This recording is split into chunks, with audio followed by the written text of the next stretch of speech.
And we're back. Yes, we are. We are. We are. We are. Whew.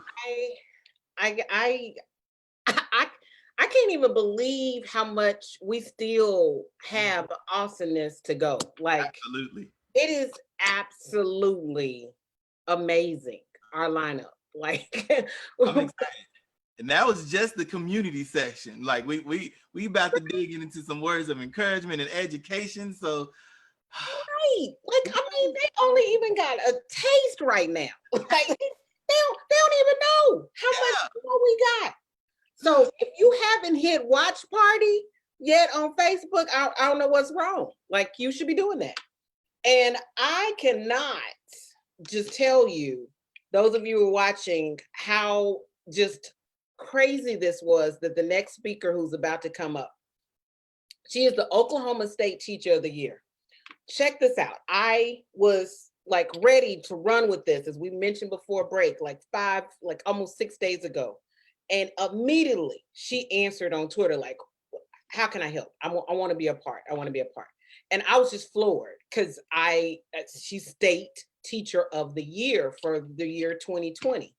And I was like, oh my God, yes, yes, yes, yes. And in addition to being awesome with helping plan this, she graciously agreed to also take on a segment and tell her story and her platform of what she's wanting to do as a state educator. So I want you guys to all help me welcome Jena Nelson to the stage, Welcome, welcome, welcome.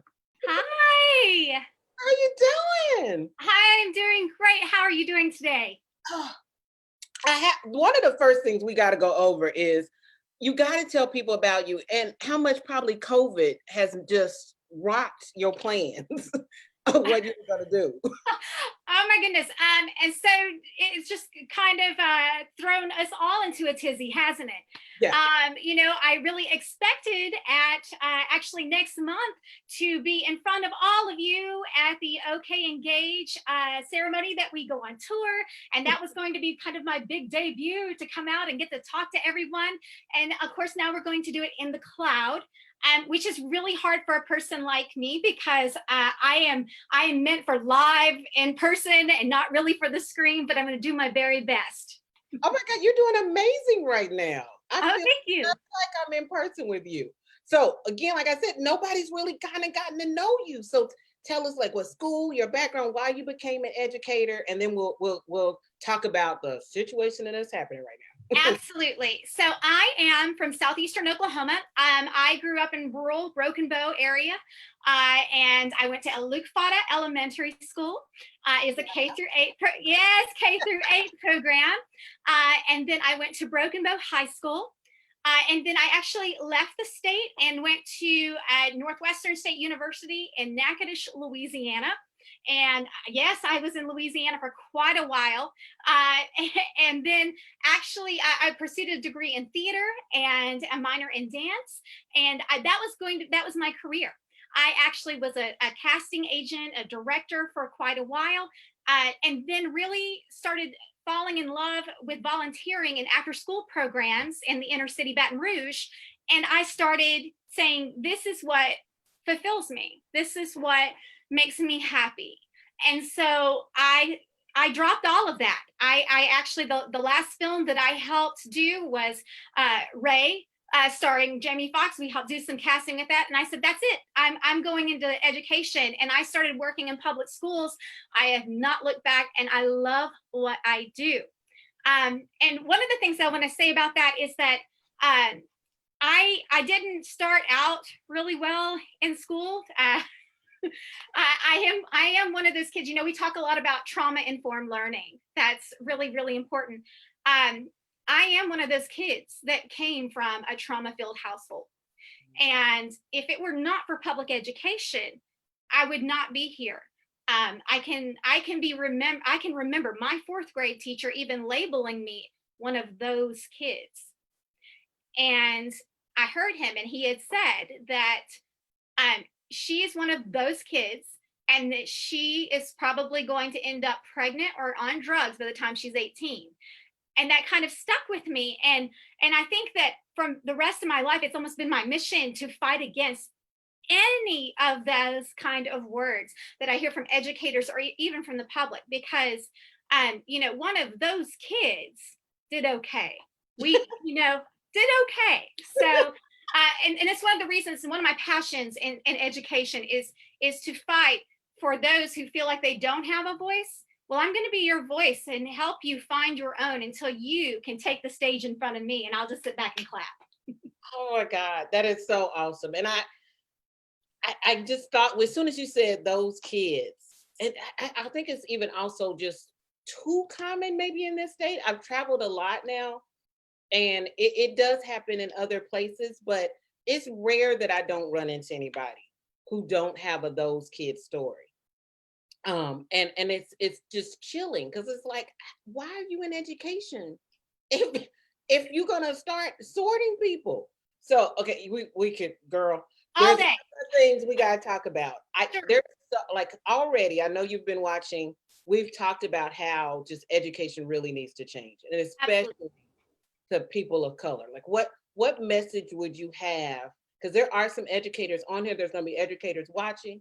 And there's parents who need to also be aware of what to notice. So what would you say?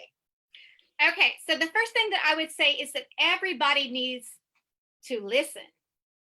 Not listen, but listen. And we've got to have some hard conversations.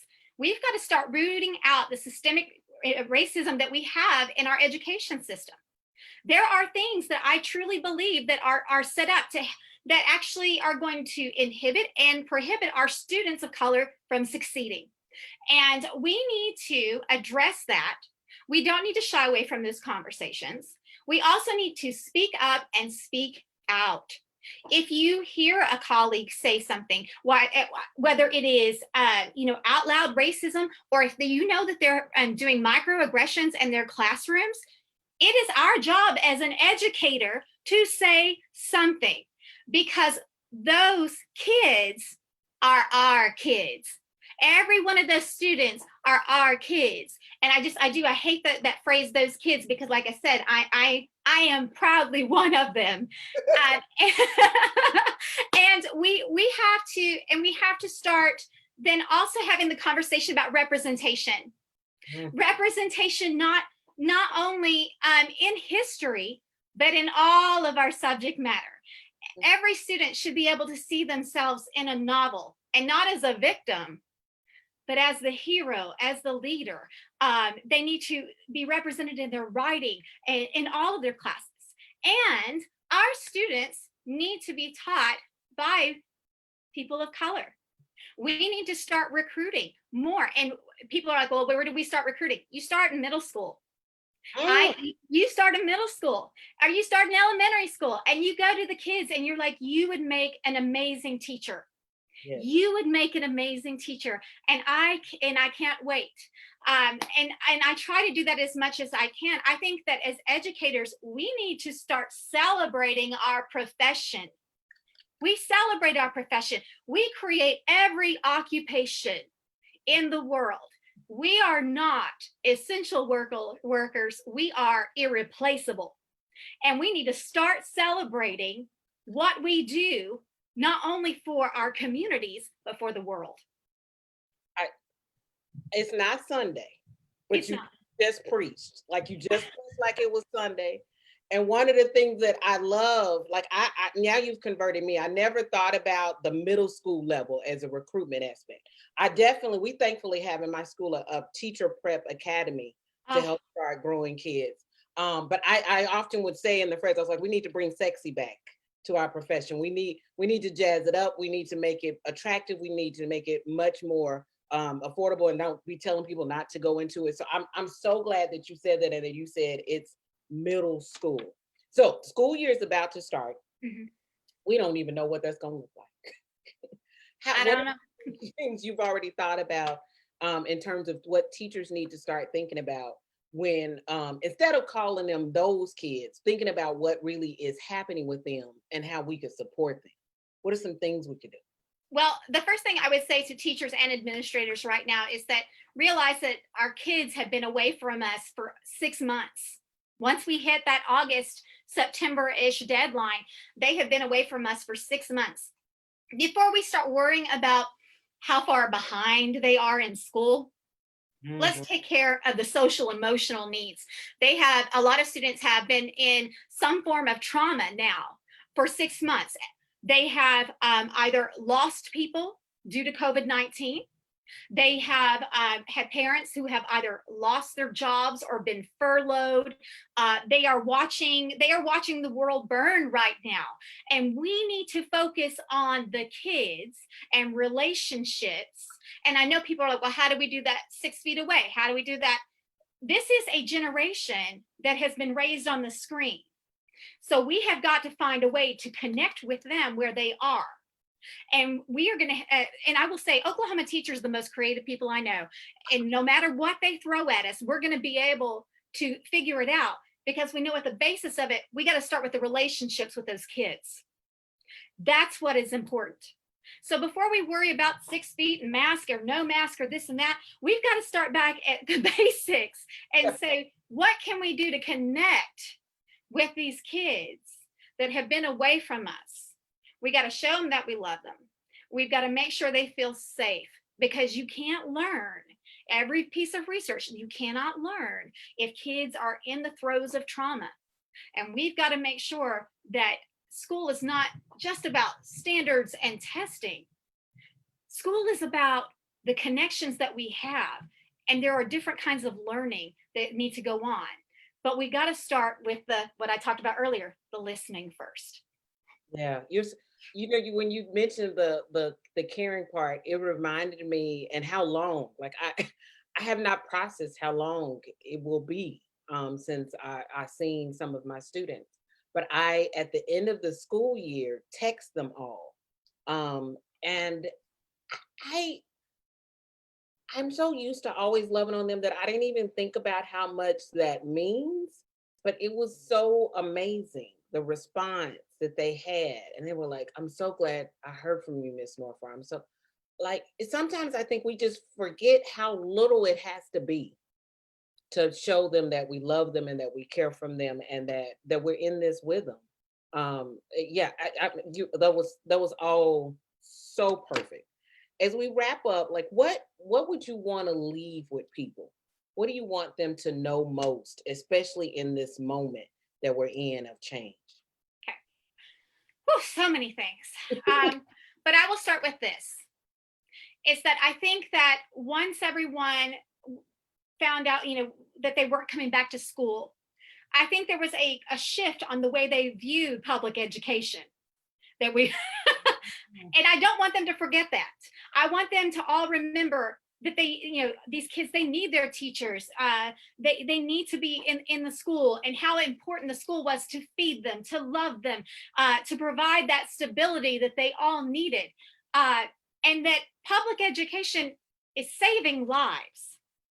It saves lives every day. And so for something like that to be so important, I think sometimes we get it lost in, the funding and everything, because, people don't want to fund us, which is ridiculous. If we're saving lives, we should be fully funded.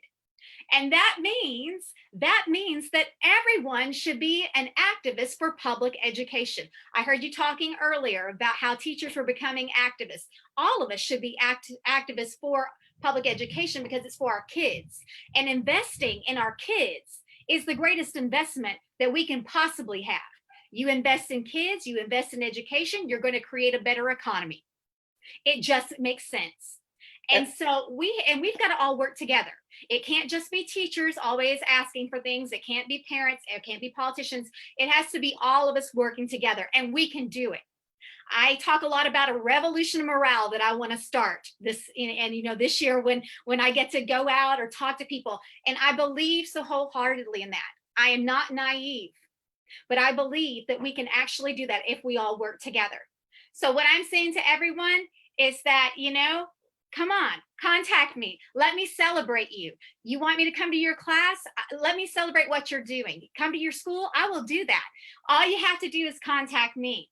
And if you don't know how to celebrate your staff and you don't know how to celebrate your school, I will come out and do it for you, because that's what we need. We are ready. We are ready to show the world what we're capable of as teachers. And I just cannot wait.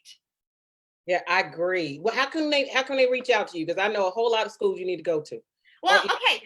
So you can on social media, you can look me up on Twitter, Instagram, Facebook, and it's OK Toy 2020. But you can also, if you would like me to come and speak or you contact me for that, you need to go through the State Department of Education. There's a Teacher of the Year page, and we will find a way to connect. And I will drive anywhere in this state to see you guys. Perfect. Thank you so much. Oh, thank you. This has been an honor for me today. Thank you so much for including me. Oh, absolutely. Andre, let's give her a round as she goes out. Thank you so much. Thank you so much. That was awesome. Yep, that was phenomenal. What was your nuggets from Ms. Nelson? So when I heard her, what really struck me, and as teachers, we always talking about making text or learning connections with self, or text to text connections, or text to world, or text to media type of connections. I did a text to self connection on that one, where she said, we all have seen or been those kids.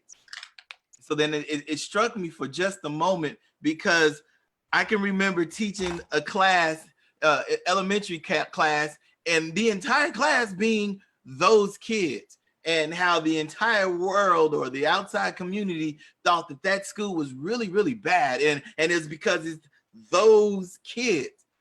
And it struck me because those kids do great.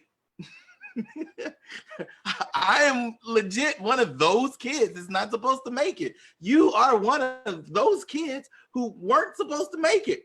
And now here we are hanging out doing a Juneteenth digitally. And so I wonder, how can we as teachers, as educators, keep that at the forefront of honoring those kids, and then taking that word "those" off of it altogether? I'm chewing on this, Talena, because that was a huge piece for me, and her heart reminder. We got to go here before we go here. Like, secondary is legendary for forgetting that part. I'll go ahead and own it. My people at the high school, middle school sometimes, but definitely at the high school level, we can forget that it's here. Yeah. Before it's here.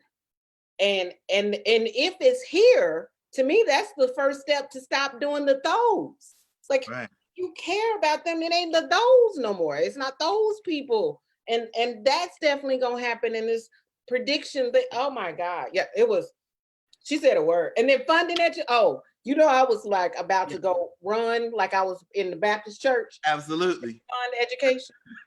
I low-key giggled in the background when you was like, it ain't Sunday, you but it's Sunday. It is Sunday. It is Sunday, but I've got to, you just preached the sermon. Oh my God.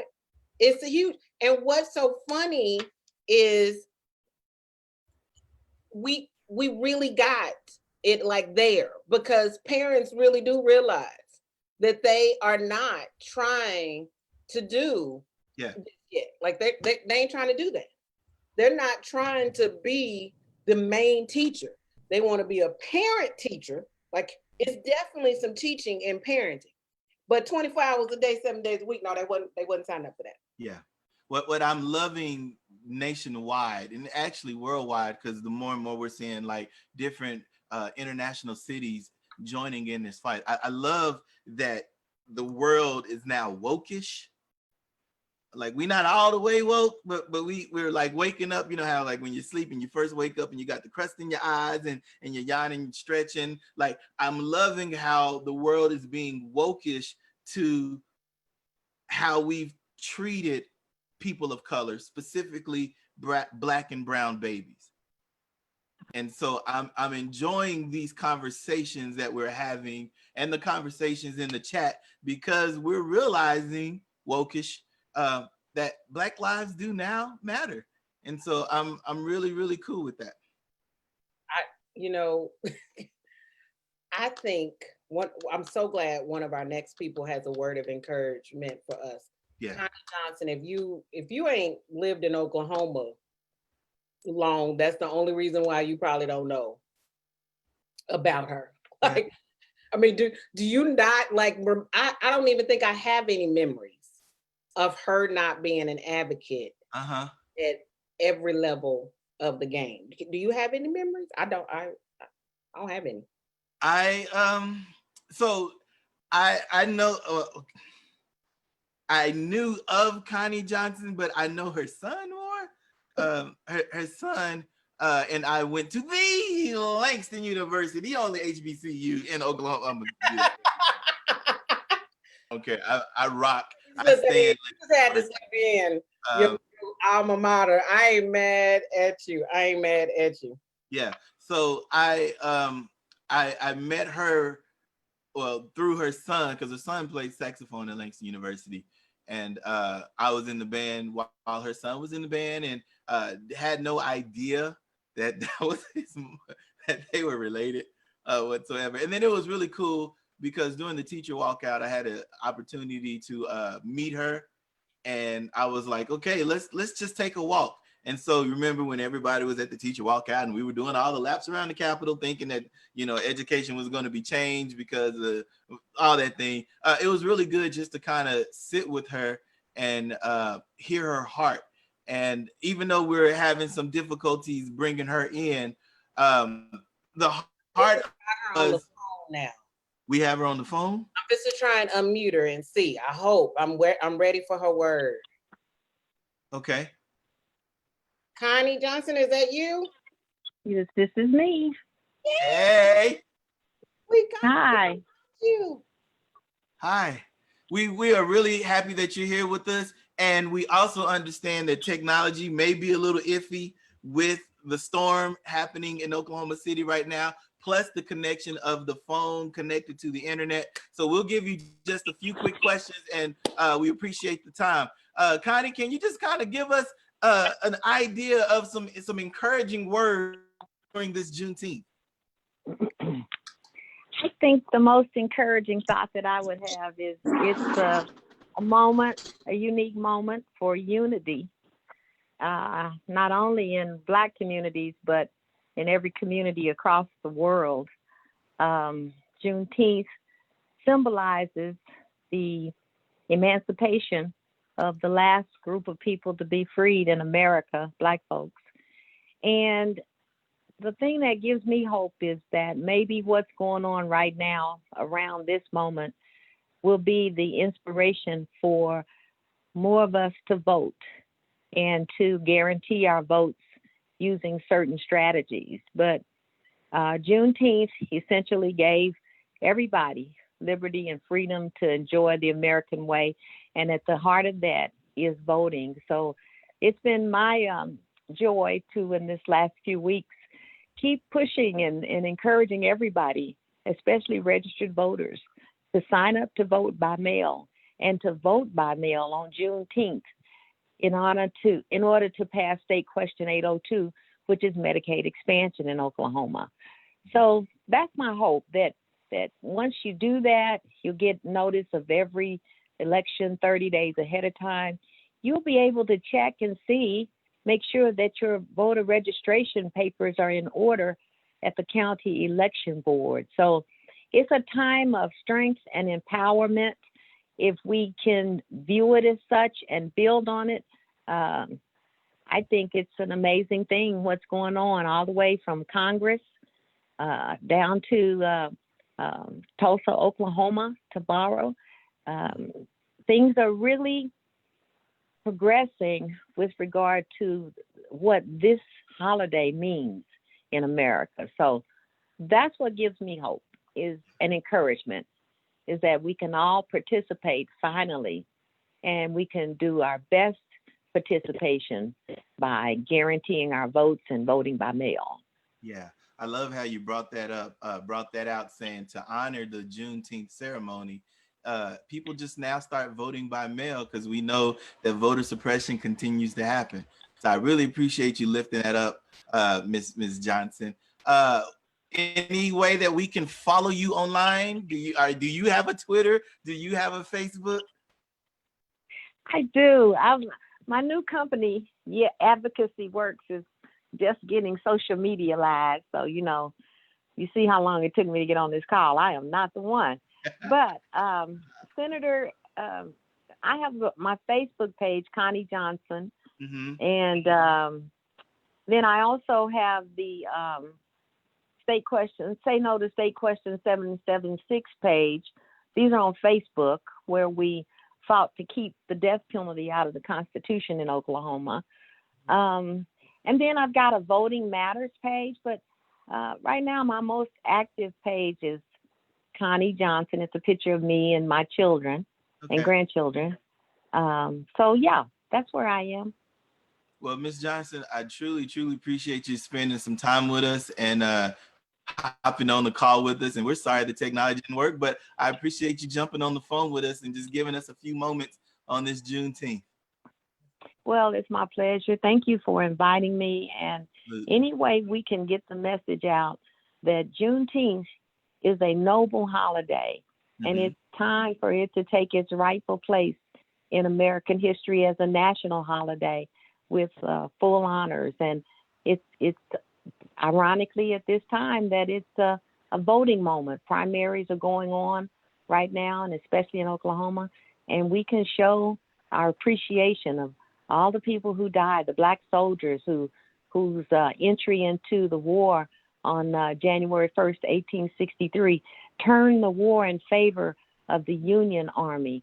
And they, of course, went on with General Granger to Texas and forced him to read the general order. And then ultimately in Oklahoma, the slaves were freed with the signing of the Treaty of 1866. So the full measure is front and center, and it ends up being we must all vote and we must guarantee our votes. And thank you so much. That is a perfect word to end on. Ms. Johnson, we really appreciate your time. Thank you. Thank you. Have a good day. Now, right? Okay, yes, bye-bye. Bye.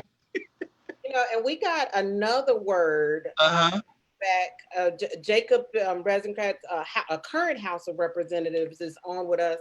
Okay. We want him to unmute and be able to share with us what we need to do too, really quickly. I know he has to go. He's in 7 different events today. Oh, wow. Okay. Give us an encouraging word, Jacob. Oh, I think you have to unmute. Yeah, there it is. Hi. Yay! Oh, yeah, you got your video working too. Perfect. Nice. I apologize. I'm not in the best place to speak because I got stuck speaking to a. This will be better. I got stuck speaking at with a constituent. Sometimes we have constituent meetings, and this one went long, and that's part of the job, and I'm okay with it. Can you guys hear me all right?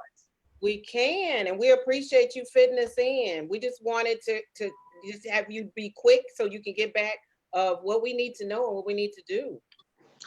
Yeah, so first of all, a little bit about me. I am a former history teacher over on the south side of Oklahoma City, Roosevelt Middle School, and also northeast Oklahoma City at Oklahoma Centennial, which has since closed. So I have some experience with kind of what we're talking about here. But first and foremost, I want people to know that I didn't even know what Juneteenth was. I was not taught Juneteenth up until college. Same thing with the Tulsa race massacre. It was taught to me as a right. I literally had to find those things out, not through K-12. And so I think that's something that we can really work on. I know that we're trying to work on what happened with Tulsa, but with Juneteenth as well. It's just not something that's really taught. And so I'd like to see something like that. I'll be supporting anything that we can do to get the history, the real history, not history from the victors, not Whig history, but history from all points of view. And so I'm going to really be trying to work on something like that, since education is kind of my bread and butter. So with Juneteenth, now that I know what it's about and have known, It definitely 100% needs to be a federal holiday. Don't know why it's not. We can work on that. I think there's a lot of people that are going to work on that, and I'm with that as well. Anything I can do to help to make that a national holiday, just to get more eyeballs, more people wondering, what is this? Okay, let's celebrate this. This is such a wonderful thing to celebrate, and people don't even know what it is. And for that purpose, some people don't even know what the Emancipation Proclamation did. I've had to teach that as well, from different points of view. Some people think it's just amazing, like magic button was pushed and then everything ended. No, it was just one piece, and everything else followed after that. But so there's lots of angles that we can take when it comes to education right now, and that's where my bread and butter is, and that's where I'm going to try to go for it. I know there were some questions that you guys had for me. I would love to answer anything you do have for me, whatever you got. The biggest thing we just want to know is what should you would encourage your constituents to do in this time? What could we do to help move some legislation around, or what could we do in the form of education? And then that's it. Thank you so much. If you just answer that. Okay, yeah. So the best thing to do, just like what Connie said, and I've worked with her closely for many years, it's all about really just making it important. We care about what's important. So that means taking the time and effort to get to know who your state representatives are, your state senators are, and then speak to them, have those conversations. I just got done speaking to a constituent today. Set up a meeting with us. It's our job. And whatever is most important to you, you break it down to us. So when it comes to Juneteenth, when it comes to social, racial justice, any of those types of things, we need to hear from you. A lot of times you'll hear it and it's not a joke. Now, ever since I've been elected, lobbyists can get a hold of us pretty easily, can't they? Other people like that can get a hold of us, but we don't really hear so much from our constituencies or from people who really care all that much about things. So really reach out, get to know us. It's our job. If we're not going to reach back out to you, put us on blast. You know, like tell people, be like, I reached out to Rosecrans and I didn't get anything back. Like, okay, well, then we need to know that. Or be positive, get back up on social media or something. Be like, I just reached out to Rosecrans and he definitely listened to me, listened to some of my ideas. We may have a bill next year or something like that, you know? So that's one piece. Another piece is voting. You got to vote for people who care about not just their constituencies, but also that have a true heart, that want to do good for all, not just the certain few that we see sometimes. And that comes down from gerrymandering. We can just go on and on and on about that if you want to talk about that. I'm a geography teacher too. So, you know, redistricting, geography, I'm trying from that angle as well to let people know, hey, listen, these districts have been cut to cut out minority voices in many ways, especially here in Oklahoma. And we can work on that too, maybe get that on the ballot. There's so many different angles. The main thing is to reach out to us, make sure we understand, and then we'll see the importance, hopefully, and start showing up to events like this, or you know, going out and seeing what people are protesting about. You know, maybe it's something that you didn't know, and you can find out and figure out what's going on with that. So, and when it comes to Juneteenth, again, that's such a momentous situation. It definitely needs its due diligence for a holiday. I mean, hey, I celebrate it. People I know celebrate it, but now let's teach them what it's about. Not that, you know, you're just having a celebration, and then we can get out there from that point of view. I like how you said reach out to you, like reach out to the people you are. So how could we reach out to you? What you have a social media handle, Twitter, Facebook, where we could ask additional questions? Absolutely. Also, I'm really close with my at the State House, the Black Caucus. My office mate is Regina Goodwin. So I've learned so much just by having her close to me as well. If you don't know Representative Goodwin, she is she's my superhero, really, honestly, because she breaks things down in a way that I can understand. But enough about that. We won't talk about me, right? Me? What are you talking about? No.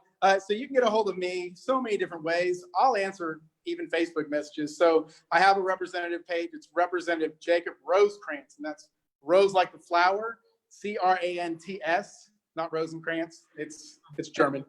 And my students butchered it too. It's okay. And so there's that. And I will answer everything. You can get a hold of me in my DMs, whatever. I have a Twitter, Representative Rosecrans as well. You just look at Jacob Rosecrans. really easy to find that. I'll answer those messages too. I don't have any problem. Accessibility is how I get things done. So that's the way that works. Also, I'm really bad at answering the phones at work, but I'm really good at answering emails. So if you just want to holler at me about something, a bill idea, or just any of your ideas in general, it's Jacob, my first name, dot Rosecrans, my last name, at okhouse.gov. That's how you reach me. Those come straight to my phone. I can answer your email right away, and most normally I do. So, we all have our different ways to get a hold of us. Those are the best ways to get a hold of me. Well, thank you so much. We're going to put that all on the chat. Thank you again for being with us. You have a awesome day constantly meeting with those constituents. And thank you for dropping in to help us know how we can support you. And thank you for being a former educator too. Yeah. Well, absolutely. And not former educator, once an educator, always an educator. And at the Capitol too, I promise you, I taught middle school. It's about the same. I will continue on, but thank you so much for having me on. Thank you. Have a good one. Appreciate Thank it. you. Bye-bye. Well, next coming to the stage, we're going to just keep this party rocking. Coming to the stage is Millwood's superintendent. Now, if you all may not know about this young lady right here is phenomenal, and we are going to discuss how she is phenomenal. If you would, please come on up and let's have this conversation. Let me turn on her video so we can bring her to the stage. Yay! All right, there I am. Hello. Can you guys hear me? There we go. Hey, Okay. how you doing today? Man, we really appreciate you giving us a few moments. I know how busy it is out there for you. So thank you. Thanks a lot for joining in with us for a little bit here. I apologize for my background. The rain has trapped me in my car. So. Well, in Oklahoma, if you don't like the way the weather is, just wait a few moments and it'll change again. I thought I could make it in, but then I might have been soaked. So I said, I'll just sit here and until it's time. So anyway, good day. How are you guys doing? Doing well. Thanks a lot. A lot of people, they may not know who you are. And so I know that you and your thinking and all of that, but can you please let people know, who are you? So my name is Cecilia Robinson Woods. I'm going into year 8, which sounds so crazy to say out loud, at Millwood Public Schools. And this is my 25th year in education. I know I look 17, I appreciate that, but this is year 25. So that's a little about me. Okay. And so you left off all kind of details. You are one of 2 Black superintendents in the state of Oklahoma. I am one of 2. I just learned that out this week from you. So thank you for teaching me. Yeah. We have a friend. Go ahead. I'm sorry. No, go ahead. We have a friend in Okemah, Ronald Vick. He is a baby superintendent. He just finished his first year. He was high school principal there, and he got elevated to superintendent. So it's good having a colleague somewhere in the state out of the 520 or so of us. So yeah. I don't know that that's an accomplishment. It's growth. No, I meant being a Black superintendent. Like, I'm a superintendent, but I didn't set out to be a Black superintendent. I just wanted to lead a community. Superintendent. Yeah. Right. Yeah. So, but I really appreciate, because you two, I read a quote, it was on Facebook, and it was talking about having a seat and word, how that phrase is still showing a systemic power, because the table is owned by whom, and why do I get it anyway? I just appreciate you all having those voices where oftentimes those voices are not. And so I know that this is just a shout out just to you for being dope. Well, thank you. But my take on that is, we have our own table. We don't need yours. So I think I'm frozen. Am I frozen? True. Mic check, 1, 2. Okay, there we are. Okay. Yeah, I love that, where If you don't want us at your table, we have our own table, and we have our own table. We'll invite you to our table. Yeah. But one of the things I wanted to just piggyback on the two previous speakers, Please. Senator Johnson and Rosencrantz, voting. You know, Juneteenth was the beginning for many Blacks in regards to freedom, and then voting was the next step. And what a lot of people don't understand is how important, if you think we ought to have more Black superintendents, the people that make choices about superintendents are school boards. School boards are all elected members. Annually, we have a superintendent's or a school board's convention, and school board members from all across the state come in. And there might be a dozen Black school board members in the state. Now think about this. If there are 520 superintendents, every school board has at least 5 board members. So that's 2,500 or so, right? Am I doing the math right? You are. 2,500 school board members and about a dozen people of color. So when people get together and they are alike, they choose people that are like them, right? So we can't change the landscape of school leaders until we change the landscape of school board members. And school board members are everyday people, just like you and me. And so thinking about how you can be, you might think to yourself, you know, I don't have the time, I don't have the interest, you know, I don't have the whatever. But then when you send your child to a school district and you think that their voice isn't heard, or your child goes through a school district and they never have a teacher of color in their whole career, and then you look at the top and say, everyone making decisions about my child's future don't look like my children. It is because they are being run by school boards that don't look like the population that they serve. So voting is extremely important in that regard. That is very, very powerful and a timely word. So once again, for all of the people who have been watching since the noon hour, this is at least the 4th time that someone said that your vote counts. And so thank you for lifting in for us here. Any encouraging words to end out here? So because we got to, you know, Black girl hair, we can't get that wet. So we got to get you that window to run inside. Any last encouraging words? When I came on, you guys were talking about how people are ready to go back to school. And the encouraging word is we are trying really hard to get people back into school. But I think just, you know that we want to open, we want to keep kids safe, we want to keep our community safe.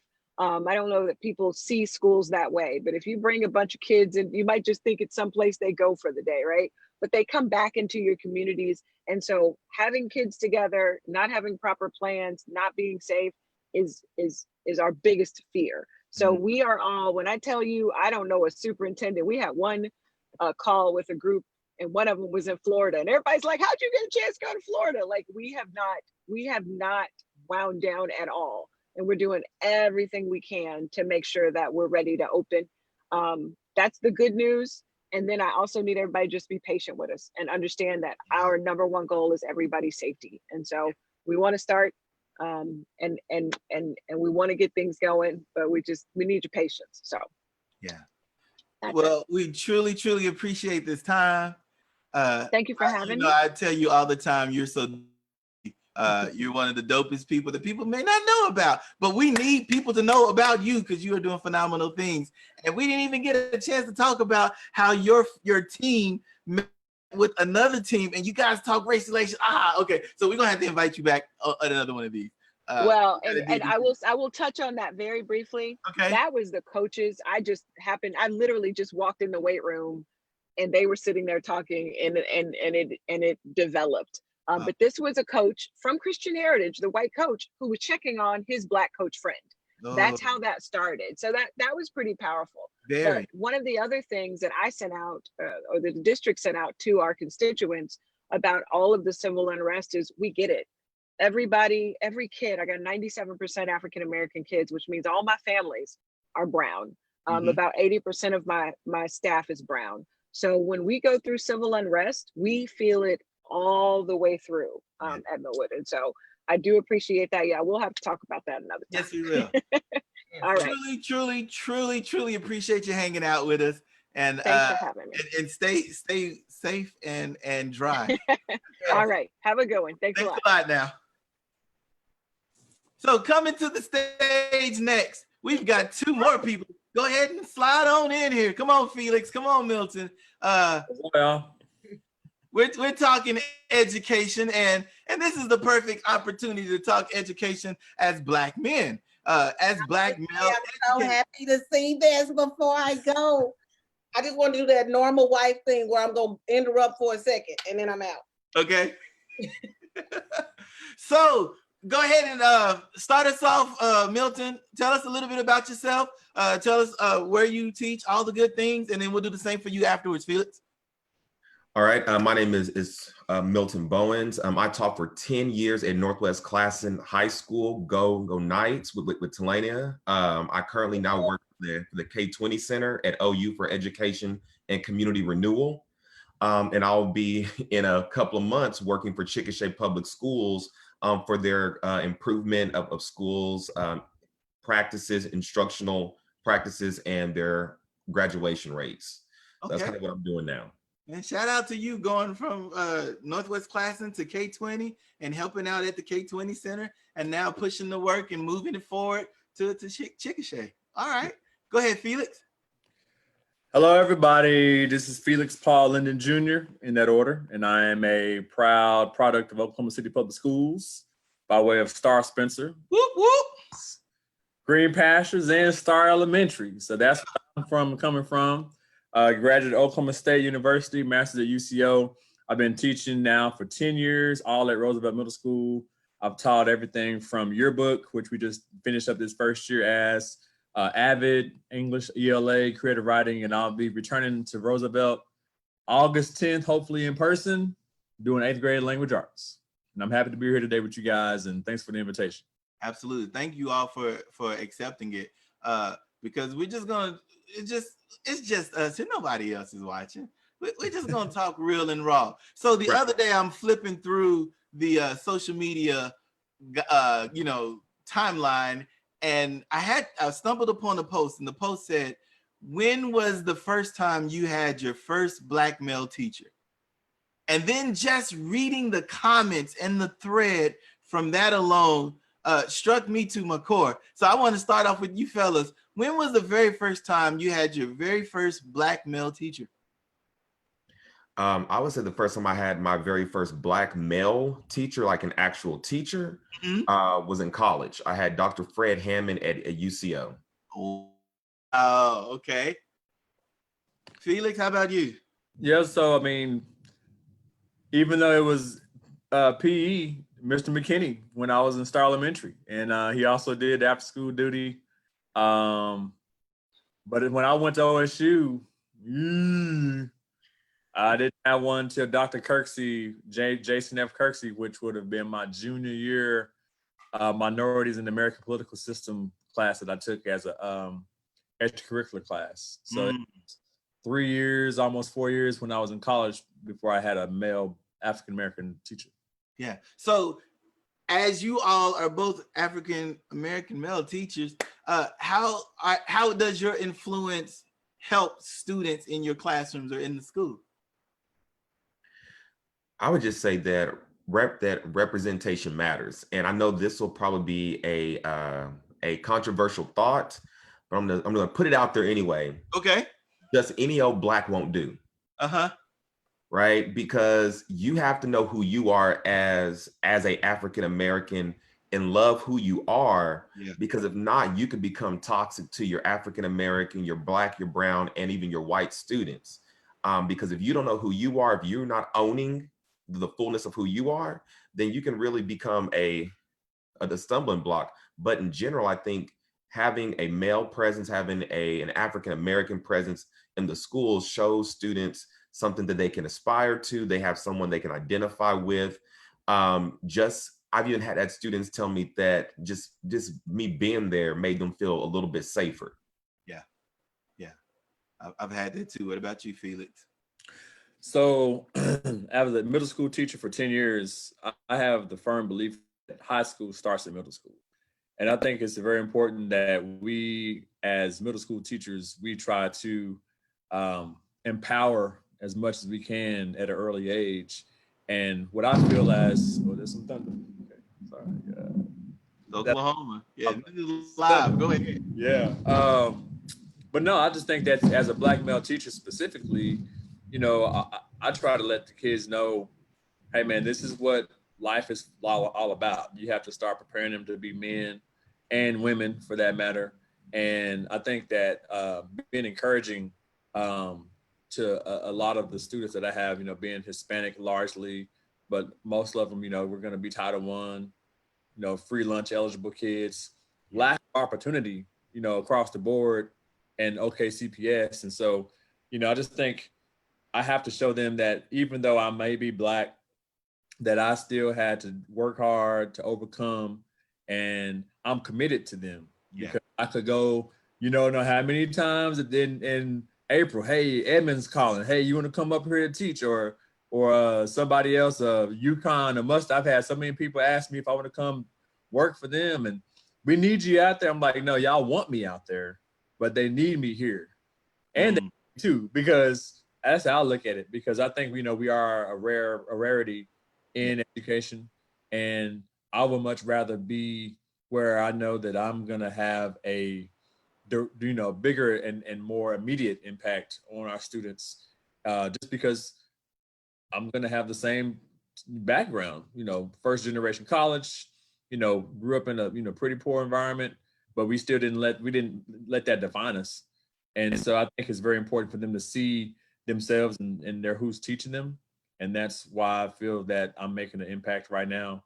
But I would probably defer to my kids, honestly, let them answer that question for you, because I'm sure they would hopefully elaborate and concur with me on that. Yeah. So let's end out with this. Give me one encouraging word to the Black male educators who are out there listening and watching.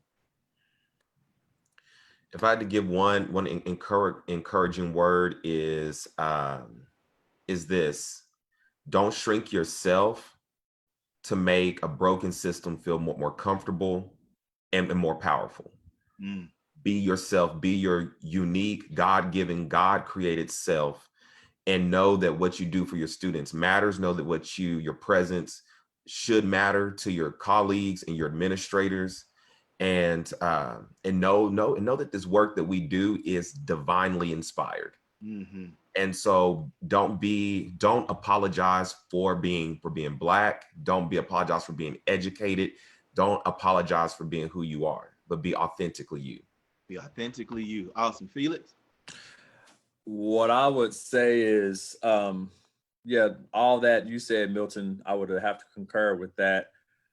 I would say, to go back to what I learned in grad school, do what's best for kids, and don't teach afraid. Don't be fearless in that classroom, and use the standards to your advantage. Black people write metaphors and similes, and authors we write the same stuff as any white author would do. Don't be afraid to show, hey, we've done the stuff that we're going to learn about, and we're going to teach it from our perspective, and so that way y'all can access it and get it twice. You're going to get the standard, but you're also going to be able to see yourself in the text. And I think that's one thing that, as a Black male teacher, that I try to bring to the classroom, is just that added extra benefit of, I'm going to show them things that they may not have had an opportunity to be exposed to by somebody else. Yeah. And that is really, I think, is our responsibility, because anybody can, bring in what's happened. Right. It's really our responsibility to do what's best, and what's best is to show us in a positive way when people may not thought we. Yeah. And we aren't really necessarily put in a positive way when you. Absolutely. You could have put the period right there. Show us in a positive way. Yeah. Period. Fellas, I really appreciate, I know that when time gets short, especially just barely got in. How can people follow you? Give us the social or something. People can follow me on Facebook. It's just Milton Bowens. They can also find me on Twitter at mbowens, M as in Milton, Bowens04. Follow me there on Twitter. You can follow me on Facebook, Felix Linden. It won't say I work for OKCPS because I got take it off because I was being too real. Yeah, the view. So I got called into the superintendent's office. But that's where I'm at, Felix Linden. I'm talking the real stuff, and I mean that's another thing too. You can't the real world. You got to talk real, straight up. Let them know, hey, I can't teach you how to be a leader if I'm not out there doing it myself. So lead by example. So that's why I'm Felix Linden Facebook, and also FPL Junior 722 on Twitter. Woo. So love to see it, and we're gonna be out here doing our thing. Yeah, gentlemen, truly appreciate you hanging out with us. Thanks a lot for your time. Thank y'all very much too. Thank you. Absolutely. Yeah. Oh, Talena, the word I got from that: don't shrink yourself. Don't shrink yourself. You are authentically you. Be authentically you, and being authentically you, don't shrink yourself. I love that, and I also love just any Black won't do. Like it's just not about just throwing people of color in the mix. Oh my God, I was glad I was off camera because I was running in this room. Yeah. And I was thinking again, our sponsors for this, Skyfire and Sown to Grow, and then being presented by the Etowah Collection and Neither Near Nor Far. Like this is just getting better and better. It is. And can you believe that we're about to really get deep? Yeah, let's go for it. Let's get in. I'm going to push mute and I'm going to push video off and get my notebook. Oh my God. Before you leave, let me tell you about these two ladies. Okay. They own it. I met Jennifer Williams and Sherry Gately at an egg camp. But y'all come on in. Come on in the room. Come on in. Jennifer and Sherry was like, girl, what about, and girl, I said, they ain't playing. Yeah. They ain't playing about this. And I mean, every time I would possibly get some room, Jennifer or Sherry would be tweeting at me like, can you believe they do? I'm like, hey y'all, I can't, but I'm so glad you saying something. Yeah. I love them, and I love that they're assistant principals and at the university level. Like, we're about to get real. So let's get it. Let's go in. Take your notes. So y'all want to first kick off, let people know who you are before we get real about race relations. Go first, Sherry. Okay, I'm Sherry Gately. I am an assistant principal at Irving Middle School in Norman. Prior to that, I spent 10 years teaching English at Putnam City West High School, which is also where I attended high school. Super proud OKCPS parent. So I got to put that out there. We choose Oklahoma City Public Schools. So I'm gonna just start by saying that. But yeah, teaching was not my first career. So I kind of started later in adulthood, but I am here. My first teacher of color was also college the second time I went. It was Dr. Catherine John at the University of Oklahoma in hip hop as poetry and cultural expression. So I was 25 years old when I had my first Black teacher. So, but my child has had his first teacher of color as a kindergartner. So think about what that does to say what power looks like. And did you say hip hop? Hip hop, yes. Hip hop at the college level? Yeah, she tried to just slip that like it wasn't. Yeah, she just slipped that in like I wasn't gonna catch that. Come on, hip hop. Jennifer gonna do something crazy too. Go ahead, Jennifer. All right, now I'm another big mouth. All right. I'm Jennifer Williams. I have 15 years of high school English experience all over the state. And I'm right now teaching at OU, helping pre-service teachers use ed tech in the classroom and dropping equity as often as I can into the conversation. I'm like, oh, we're talking about AR and VR. I'm another big mouth about equity. We're talking about coding. Let's talk about equity. So, and the only reason Sherry and I'll have to speak for her the way we are is because Black people, brown people sharing their beauty and their knowledge and having patience with us being idiots and making mistakes. But, you know, it was more than reading a book. And I'm thankful for people that called us out and called us in so that we can, you know, take action, because a book club is not going to save you. All right. Okay. See, they I already said it. I didn't even get to say the That's question. it. That's the tweet. That's the tweet. I didn't even get there. Cause that truly, and y'all know we've been talking about this a lot. That's why I love the fact that y'all are riding with me. Like, people are awakening. Yeah. Y'all have been awake for a while. What like was it? What helped you, and what could you give to the people who are, you know, they didn't know about Juneteenth.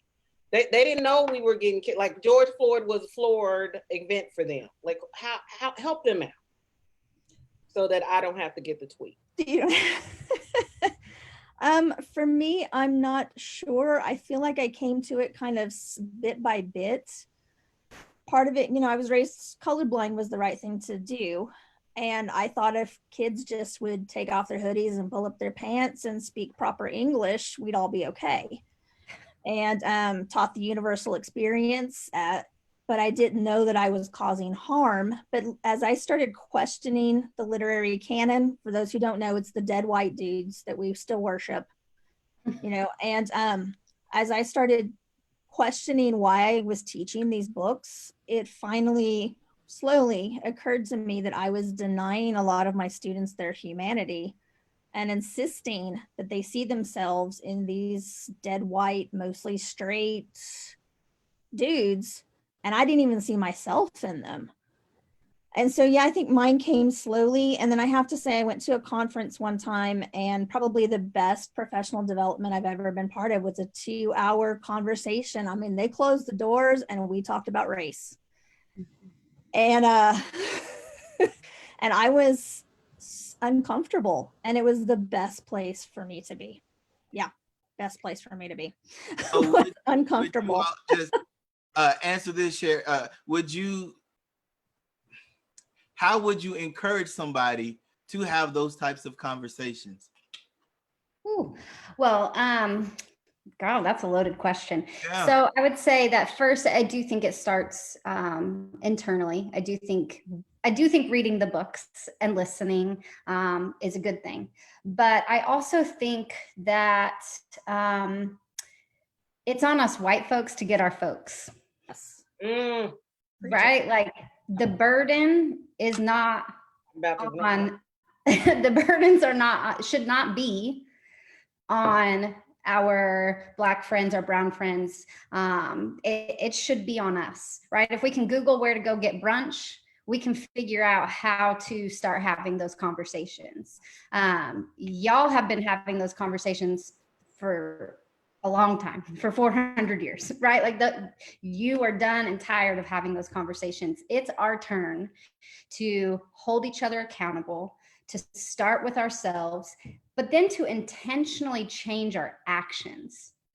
Just like Jennifer said, it's not enough to just have the book club, right? Sure, that's a great place to start. But if I'm not changing my actions, if I'm not being intentional, if I'm not giving up power, then one, I'm not really an ally. I'm a performative ally, right? Like, I want the photo op. I want to put on Twitter the book that I just bought to show everybody how woke I am. But like, if I'm not truly intentionally changing my actions, nothing changes. White supremacy is not dismantled. For me, that's ooh, super loud thunder. Sorry. For me, with my family, that started with, we live in a gentrified area. Like, I'll just be frank, but you know what? I'm not going to live in a gentrified area and then not send my kids to the neighborhood school. So you know what I'm going to do? I'm going to send my kids to the neighborhood school. And then I'm going to be committed to the feeder pattern and not demand a seat at the charter school or at the application school or whatever it may be. So those are our intentional acts. We're not going to believe the rhetoric of the failing public school because of the population that goes there, right? My kid is going to be fine, regardless of where they attend. So I think that really those conversations happen, but then it's about holding each other accountable and changing our choices and being intentional and giving up the table, giving up our seats, turning over power that we got that we didn't necessarily deserve. Right. Or even turning over the tables and burning them down. I'm okay with that too. Yeah.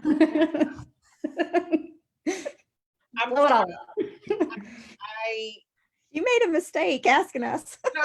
No. But I need people to understand a couple of things before we drop some more nuggets, because gentrification is so real and so frustrating. There is no reason why my house should be less because of the color of my skin. And and because other people who look like me want to live, compared to white people coming in, and now all of a sudden, and then you don't, like you said, don't have the nerve to come to the school that I go to. Now it's not a good school. Y'all helping some Karens. Y'all helping some Karens. Yeah, Karen, come talk to me. I'll get you. I know you had another question too. Yeah, so and this is what I love but also hate about being on the time, because we could really dig in even more. Here's my question to you all. What encouragement would you say to the non-Black educator right now who has been fighting that? How do I say more? How can I be an advocate? How can I be an ally? Should I be an ally being quiet, or do I become more spoken? Like, what encouragement could you give our non-Black educators out there right now dealing with that? Well, I think a lot of time white people, we get stuck in our heads because we think this is just a philosophical problem that we can spend all the time in the world thinking about. And I would rather speak up and make a mistake than remain silent and just let, excuse my language, let shit continue the way it has been. I'd rather be like, hey, we're disproportionately giving detentions to our Black students. And, maybe I should have said something else. Maybe I offended some people and should have said African-American. I would rather make a mistake, at least speaking up and drawing attention to the issues. Or why are we doing standardized testing? Why are we grading this way? Why are we doing this? Then just me remain silent and expect my Black or brown colleague to speak up, or expect somebody will eventually notice it. Eventually it'll come out in a graph and somebody will be like, hey, that doesn't look right. No, I would rather speak up and make a mistake and apologize and acknowledge my mistake and do better than just sit silently on the sidelines and just kind of let things keep happening. So you're gonna have to take risks. And that's where the internal work will help. That's where the reading and the thinking and the listening will help. And you'll begin to feel a little bit more confident. You're going to still make mistakes. This isn't a one and done. It's not a checklist. Suddenly I have gay authors in my classroom. Suddenly I have Black authors in my classroom. It's a daily thing. But sitting on your hands and contemplating is not going to get any change. It's not. And people are tired of waiting on white people to take action. And it's more than carrying a placard, and it's more than handing out water bottles at a protest. We actually are going to have to, those of us who are educators, it's going to have to be in our classrooms, decolonizing our syllabi, looking at our reading lists. It's going to have to be baby steps if you need to, but sweet baby Jesus, take a step, okay? Sarah, you want to close us out? Yeah, so I completely agree with everything that Jennifer said. Completely agree. The other thing I would say is, if you're scared to speak up, that's another opportunity for you to check your privilege. So check your privilege. The other thing that I would say is really remember your why. Why'd you get into education in the first place? I don't think it's because you're okay with kids falling through the cracks. And so every time you don't speak up, we fail a kid. And so if you think about it in terms of that, then worrying about the adults in the building is not that important, right? Worry about the kids and empowering the kids, not saving the kids. That's a whole white savior thing. We could go down on a different path. But really, if you're worried about really truly empowering children to find themselves and appreciate themselves and find their voice, then you absolutely have to remember your why and know that every time you don't speak up, a kid falls through the cracks. And if you think of it that way, it becomes easier to have that courage. I couldn't have thought of a better way for us to close out this education segment for today. Like, thank you. Thank you. I can't wait to keep rocking with y'all about all of this. We ready to turn. I'm ready to burn up stuff too, Jennifer. We about to burn up. I got my matches. Metaphorically, folks. Metaphorically. Andre, you're no fun. Not literal. Do not tweet us. Do not at us. We burning up stuff. This crazy white woman setting fire to stuff. I forgot people don't know my irony. Yeah, thank you guys. You're welcome. Andre, we're so like, I'm so excited for the future section. Yes. Like, I can't think of a better way to close this out. I hate like my brain is on like 10 because it's so much, it's overloaded, but I'm okay with it. Like I've been taking so many notes on my clipboard here, and we're just now getting to the future of what this looks like. I know. Marsha, come on in here, Marsha. I was like, I'm so come on, Doc. Marsha Herring telling us about OKCPS. My district. Working on it. And you know what? I literally just was like looking at your promotion title of equity and student services. Student supports, chief of equity and student supports. Oh my God. Thank you for joining us. Well, first tell us about your position and your background so people can kind of understand how we're talking about the future. Yeah. Okay. So my background, I'm a Oklahoma City Public School graduate, Northeast High School. I'm an HBCU grad. I went to Shaw University, which is called Mother Shaw. All right. And it's the oldest Black school in the South, right after the Emancipation Proclamation. I'm a University of Oklahoma grad. I got my PhD from there in special education. Most importantly, I'm the mother of 2 boys, Jacob and Joshua, whose lives matter to not only me, but to other people. I'm married to the other Dr. Herring, whose life matters. Let's see, I've been a professor, a department chair, and a dean of the School of Education at Langston University, the only HBCU here in the state of Oklahoma. And now I'm the chief of equity and student supports at Oklahoma City Public Schools. So I've come full circle from graduation all the way to career now. So. And did I hear Langston University in there? You heard Langston University. Okay. Just want to make sure folk out there know that I heard about Langston University out there. Okay. Yeah, y'all see my picture in the background, my Shaw University. I always have to represent the HBCU life. I ain't mad at you. Tell them at every moment. But we would love for you to share, and we're so glad you took some time out for us. We're sure, because Oklahoma City Public Schools, like we all 3 of us went through the and it's really undergoing some changes right now. So tell us about what OKC is working on. Yeah, I'm like absolutely excited about a lot of the work that we're doing. So one thing that I will like highlight and lift is our Student Experience and Equity Committee. And so this is a board committee that was built out to accommodate a large number of people, which is not what board committees usually do. And the reason is so that it can become as systemic in our district as some of the practices that we're trying to get away from.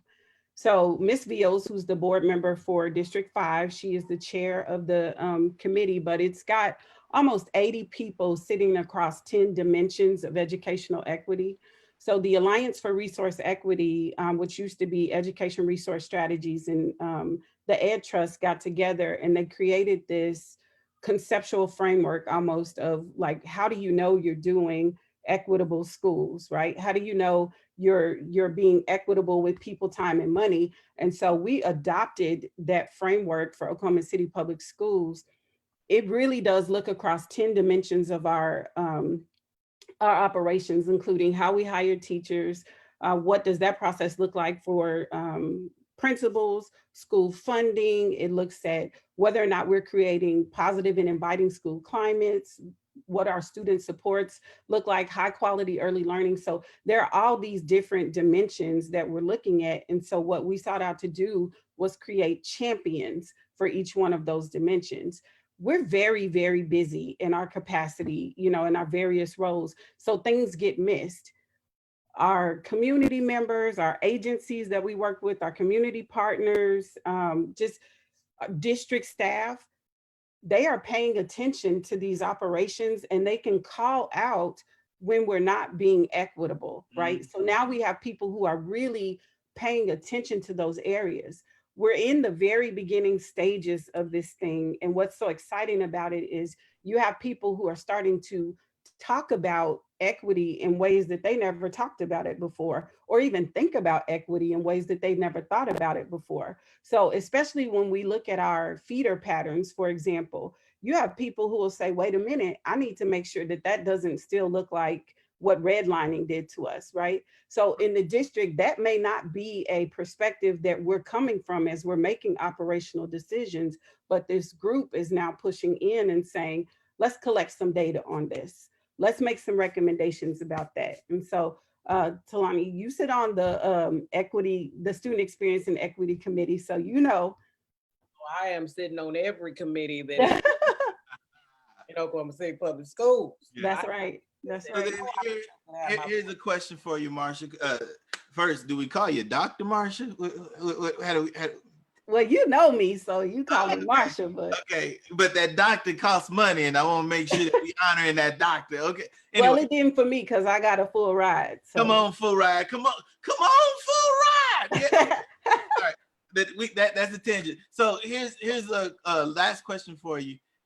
What would you say to the parent who sees the unrest and they are concerned versus scared of their Black and brown sons?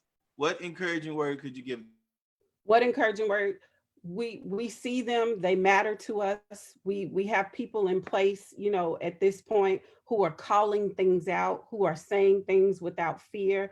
And so what I would say, because I am the mother of 2 Black boys, who I want to feel valued, who I want to make sure that they matter, I would say to any other parent, join us in our work.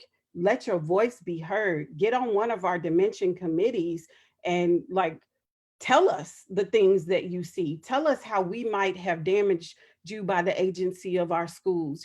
Let us know what those things are, but then give us some solutions, right? Help us to figure this thing out. Don't talk bad about us if you won't join us, right? And get in there and really give us your ideas and then push for this thing to become better, because we cannot do this alone. Love it. How can we find you online if other people have questions, or if other school districts want to know how to start their own committee similar like this? How can we find you, Doc? Okay, so we have had some reach outs from other districts to say how we did it, but they can find us online through the Oklahoma City Public Schools website. If you go to departments, right now it lives in equity and innovation, but that will be changing as we mesh the division together, and it'll be in equity and student supports. But if you want to know right now how to get involved, go to Equity and Innovation as one of the departments, and you can find the information there, and as well as the interest forms to sign up. Awesome. Doc, we truly appreciate it. I appreciate y'all hanging out with us for a little bit today. Really appreciate it. Yeah, no problem. CPS in the house. Yeah. In the house. See y'all later. Thanks. Oh my God.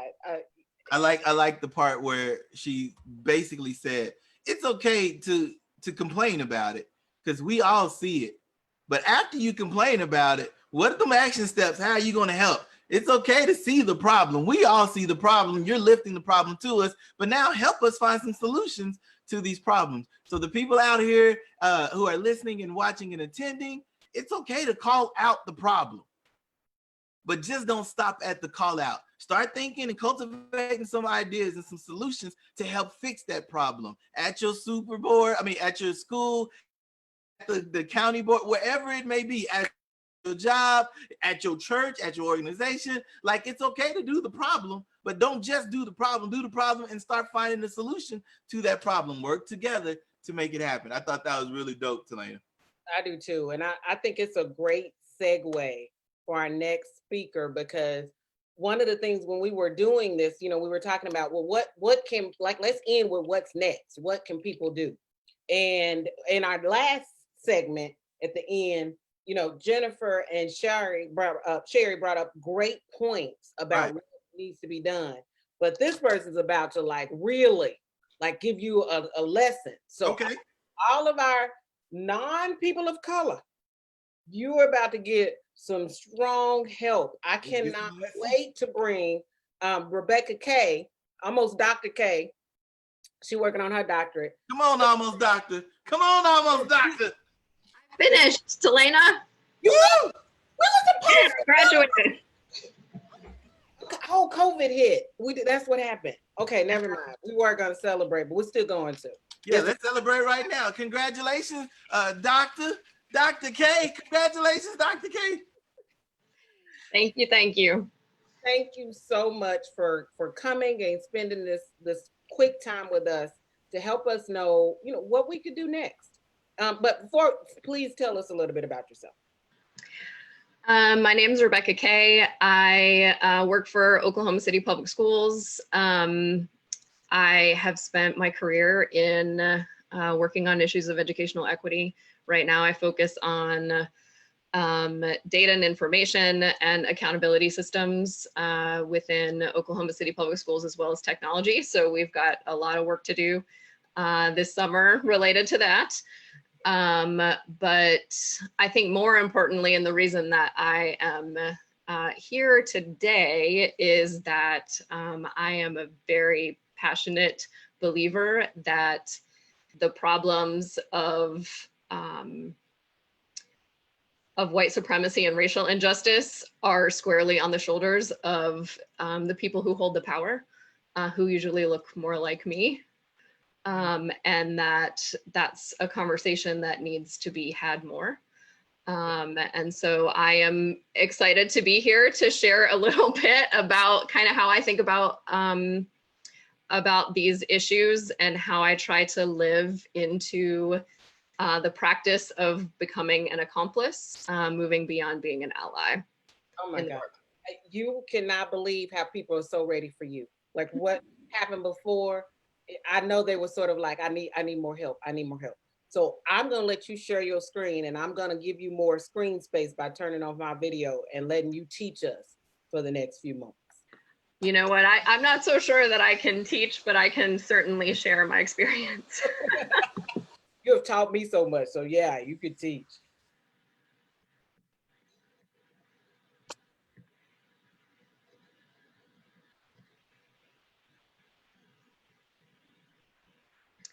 Yep. Can you see the slideshow? I do. Does it look like it's supposed to look?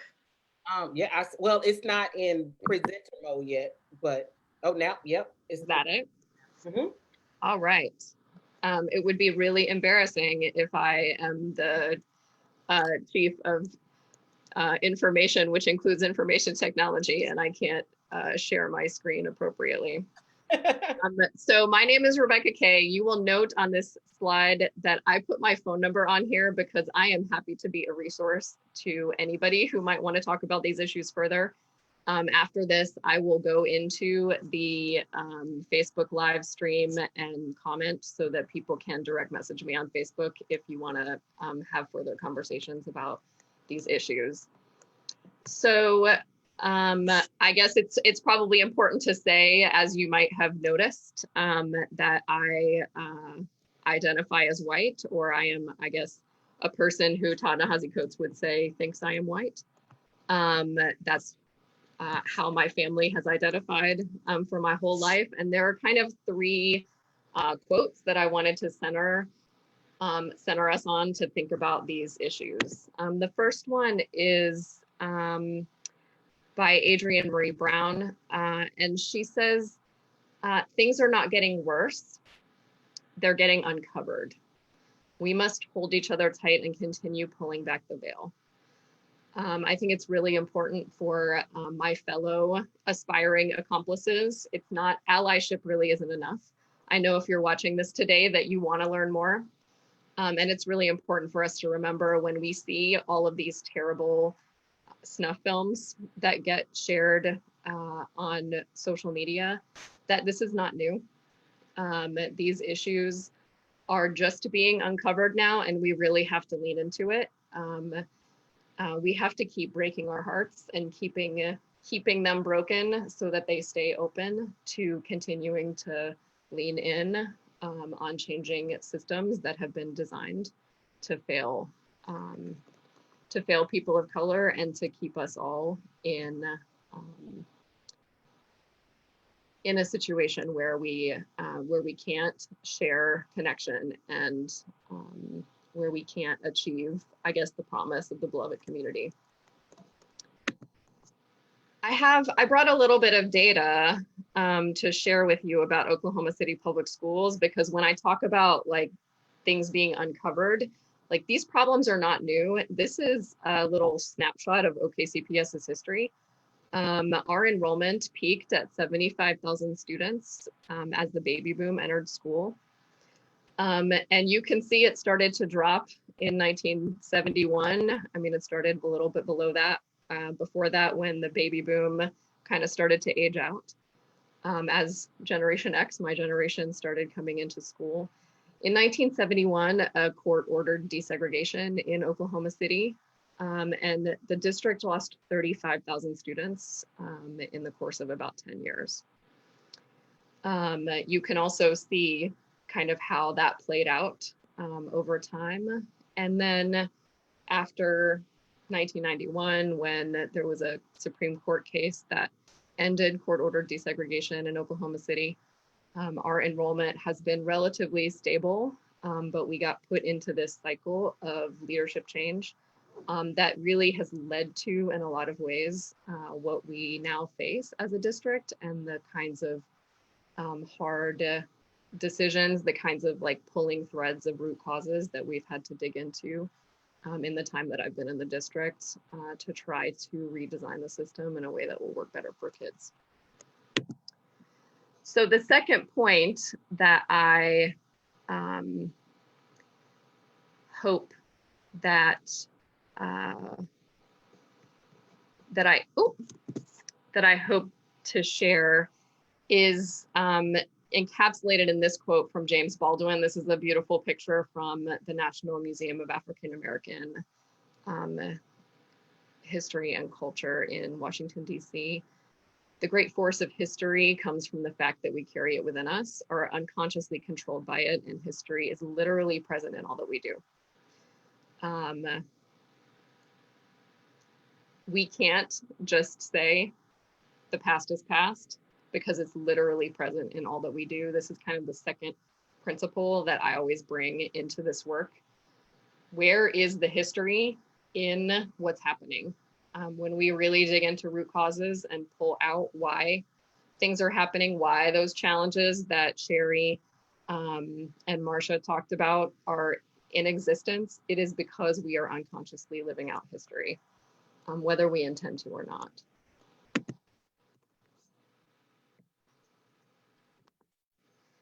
The third principle that I hoped to center us on is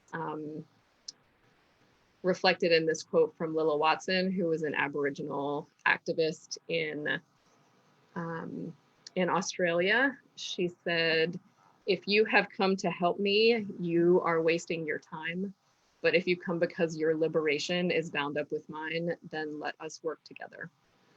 I think that we heard a little bit, someone made a comment about white saviorism.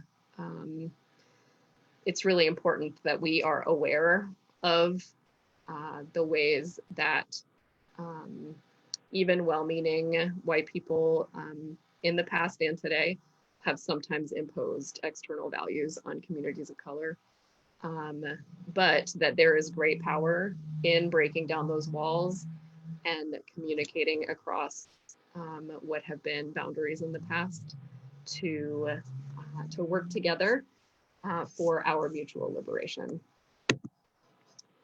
So, I mean, I'll say it again, like I am white. I can't be anything else. I am married to a white man and I have 2 little white boys. They are 7 and 10, Elliot and Oscar.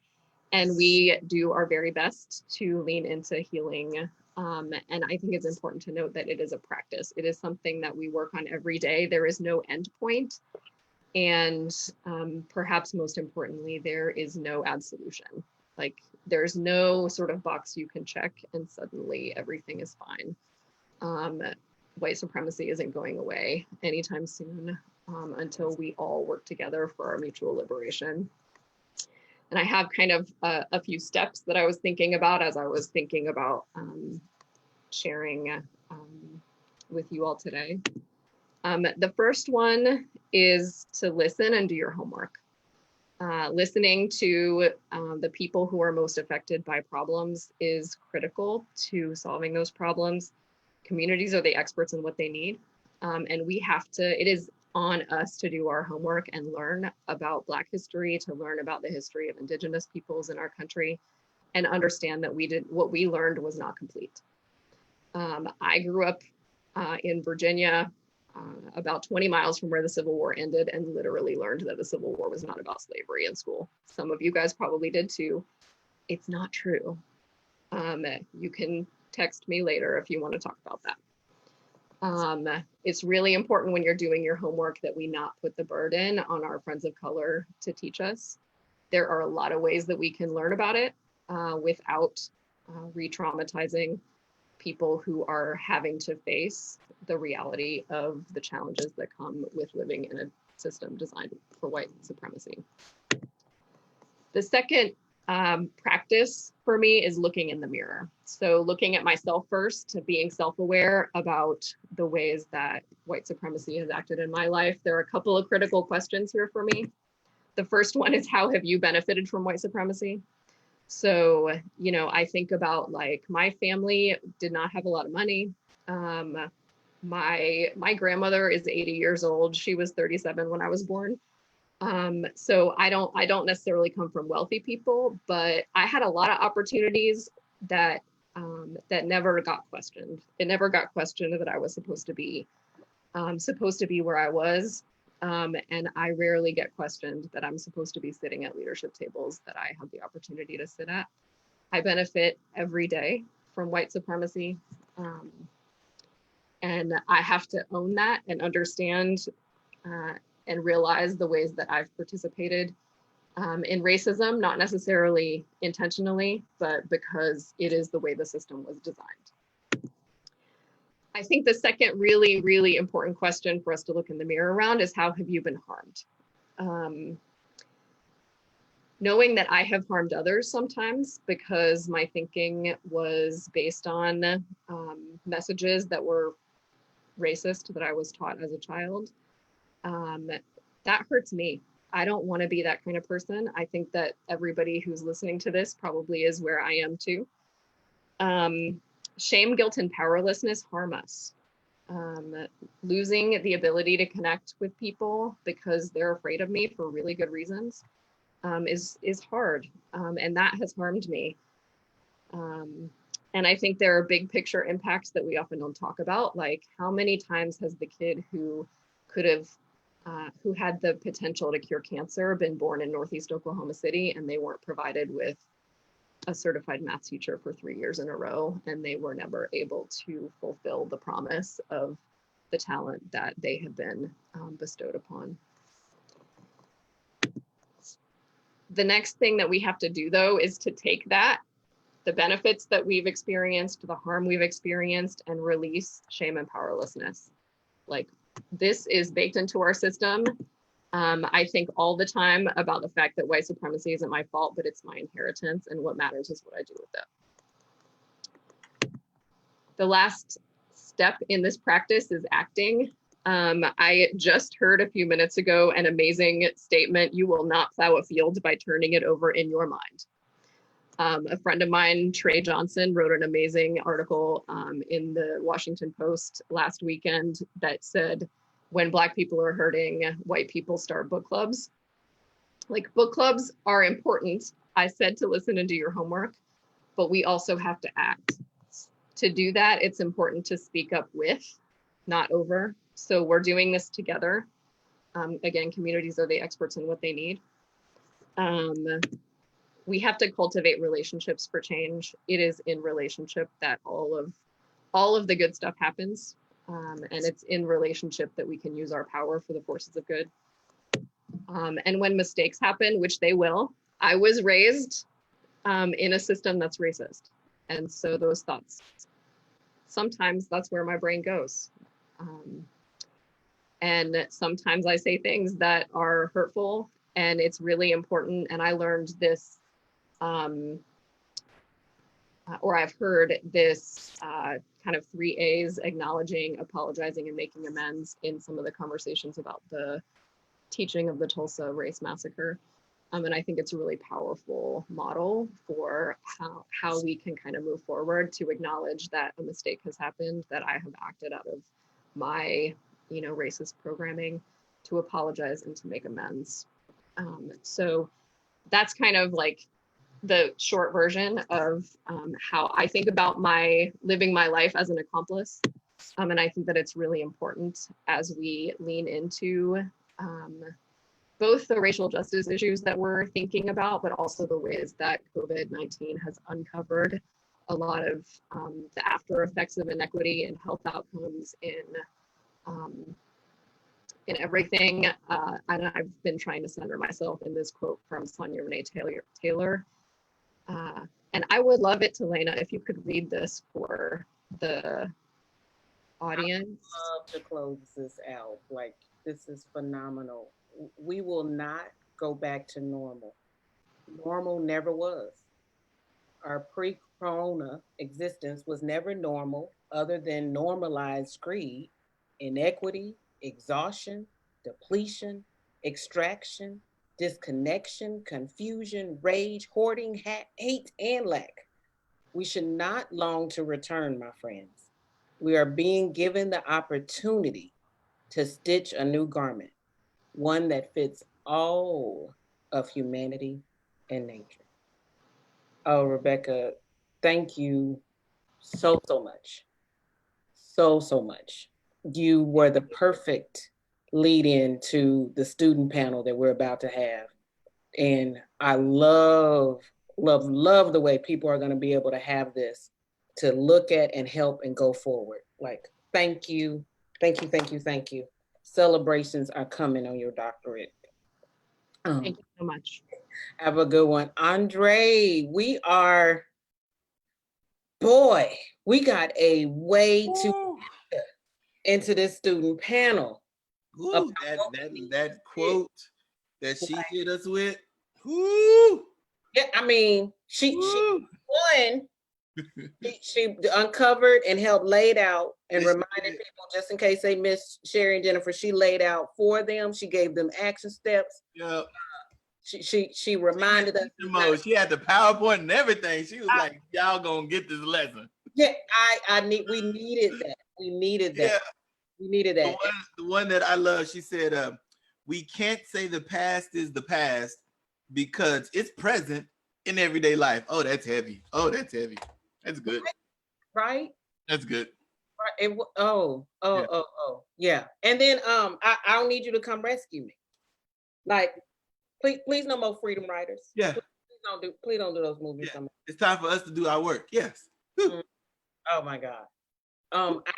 I can't, I mean, I didn't even think of how much she's setting up this student panel, because the next aspect of the work is to hearing from the people who's needing the work. Absolutely. And so as we call your name, you just turn your camera on and come to the stage. Come on, slide in. Malia Smith. We got Austin Miller. We have Jasmine Chess. We have, Bria Owens, yeah. And did I get us all? I think that's all of us. Yes. The future is ours. Yes. Okay. First of all, hold on. Before we get started here, Malia rocking the Back to the Roots shirt. Come on now. Hey. Shout out to Back to the Roots clothing. Hey, I'm just saying. Sorry, I got excited. Got excited for a second. Sorry. I wear that clothing. Yeah, okay. Shout out. Yeah. Lakeitha, we see. Yeah. We want y'all to start with just telling us a little bit about yourself. And if you don't mind, while you're telling us about yourself, if you could tell us from your perspective, because what happened in my generation when Andre and I were coming up is I know different than your generation, but you still experienced a racist structure. And so we would love you to sort of tell us what happened. And who wants to jump in first? Raise your hand. I can if Malia doesn't want to. Yeah, go for it. Start us off, Austin. All right. Well, my name is Austin Miller. I'm a student at Sharon Mutual High School. It's a small town outside of Woodward, and racism has always been a big part. I mean, I'm not African American. I am Native American, and so no matter what, because the town that I live in Sharon, but the town of Woodward is a very prejudiced town. And it's kind of sad because you know what? My family, they grew up in Sealing. And Sealing is known to be a Native American town. That's, they have this thing called Indian Village. And my mother's maiden name is Black Kettle. You may have heard of, because he's my great-great-grandfather, you may have heard of Chief Black Kettle and Sand Creek Massacre or the Washita Battle. And so something that's happened to me, it happened last year. It was my junior year. Well, I was getting done with football practice and I was unlacing my cleats. And I always take my shoulder pads off last. And I was I leaned my head up like this. And as you can tell, I have long hair because it's my heritage. And so I lift my face up like this and I take off my headband and I feel this cold piece of steel right here on my scalp. And this kid says, "Rolled reverse, you redskin." And I didn't necessarily know how to react. And I was just like, is he being serious? And I had to think to myself, I was like, is he being serious? And then he says it again. And I was like, I don't think he's playing around, because everybody in the locker room was just standing there. And Sharon Mutual isn't that big of a school. And I'm one of the only minorities there. And because there's not a lot of people of color that go, because at Sharon Mutual, there's about 40 kids in the high school. So it's a small school out in the middle of the country. And so nobody was really there. And after a second there, he maybe laid the blade there for about maybe 30 seconds. And then I just grabbed the knife and I threw it and I said, "Are you stupid?" I mean, and the OSBI got involved and everything else got involved, because there was days where I'd walk down the hallway and I'd get called a gut eater, a redskin, a skinner. It was an everyday thing for me. And you know what? I didn't really bring anything to light because it's just something that would happen to me. I mean, so I didn't really see it as a big deal. I mean, and then one day, one of the teachers said, "Austin, what did he just call you?" And I said, "He calls me redskin, skinner, gut eater, a timber, N-word." And, they were just terrible. And the teacher heard him one day and she reported it to the principal. And then next thing you know, the thing with the knife came out and the OSBI came and it was a whole big deal. And now it's all pending on the district attorney and seeing what's all going to happen and go from there.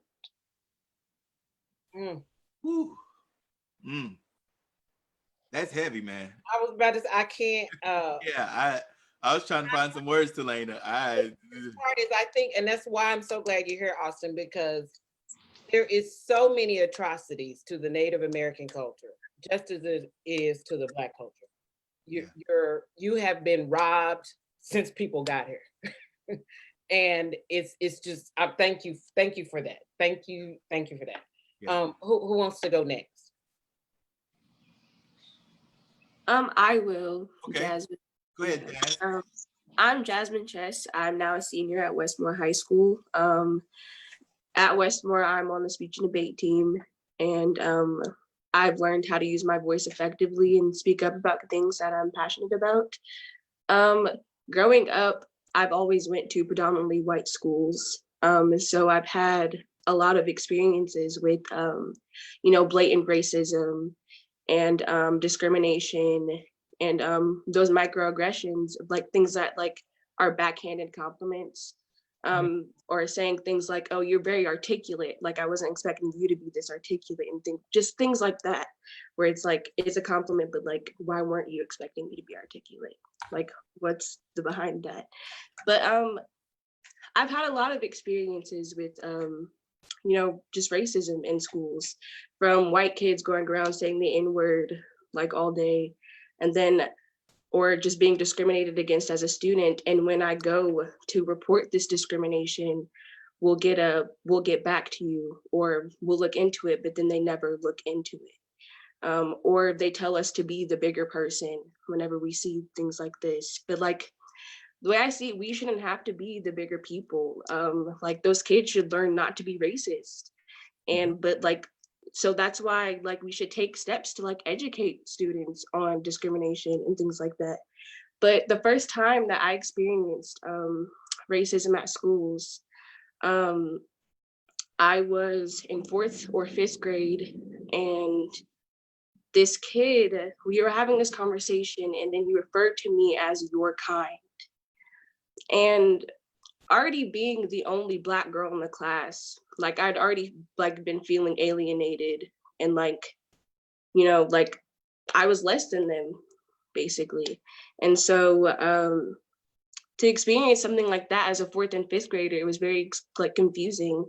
And of course I went to tell my mom about what happened, and that's when we sat down and had the conversation of, you're a Black girl, like things like this are going to happen to you, and it's not fair. Like it'll never be fair, but it's inevitable, like, you know. And so that's why like I've taken steps this year. I made an Instagram post calling out my school on their silence of what's going on within the Black community, and us getting shot at like completely unarmed and things like that, police brutality in general. And I just basically made a post calling out my school on being silent about this matter, because as a Black student, I feel like I deserve to be supported.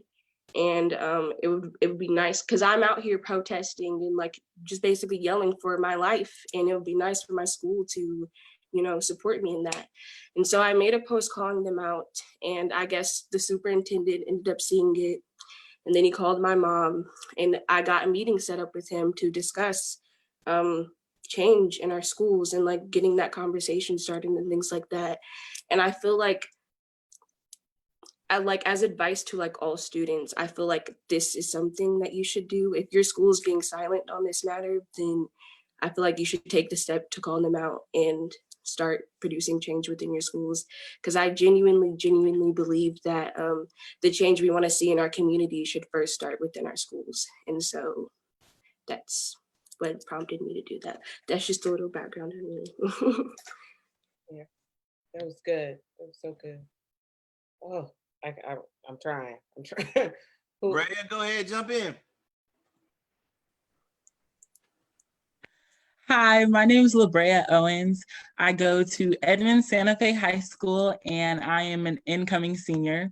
So just like Jasmine, going to a predominantly white high school, you deal with a lot of racist things, racist comments.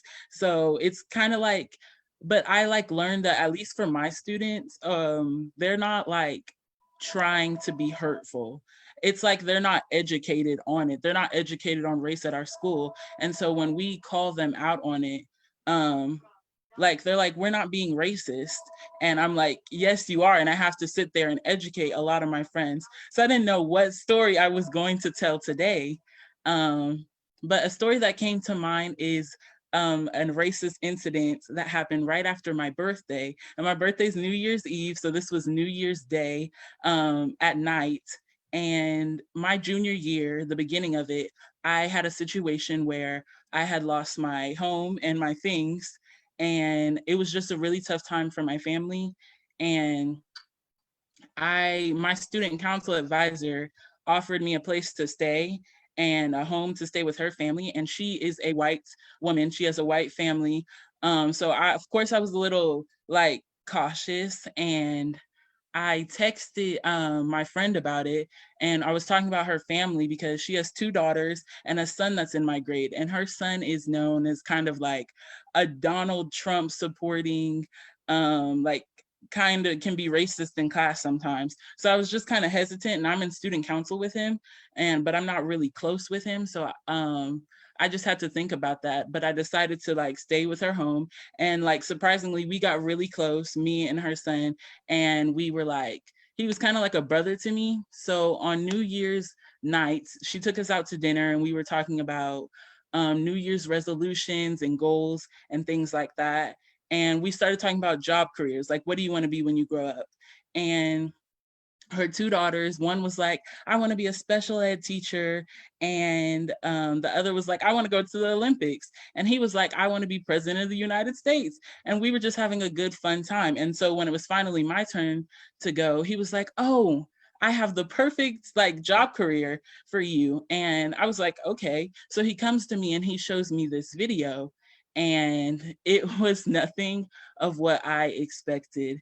He shows me a video of a big, angry Black woman flipping cars, cussing at people. She's like viral on the internet. And she's like cussing at people for having like late tickets or whatever. And I thought he was joking. I was like, this must be a joke. And he was like, no, it's like, you're like perfect for it. And he was like, you're loud, you're Black. And like, if you meet me, I am like larger than most. I am 6'3", so like I'm a large girl, yes. So when he was telling me this, I was just like really shocked, because if you meet me, none of that is who I am as a person.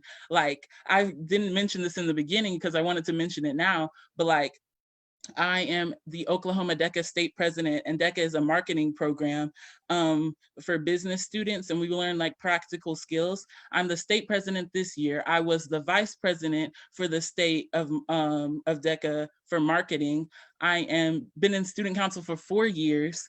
I am the chapter president at my school. I've been the chapter president last year. I'm in over 10 organizations and clubs, and I do so many things, and I love to help people.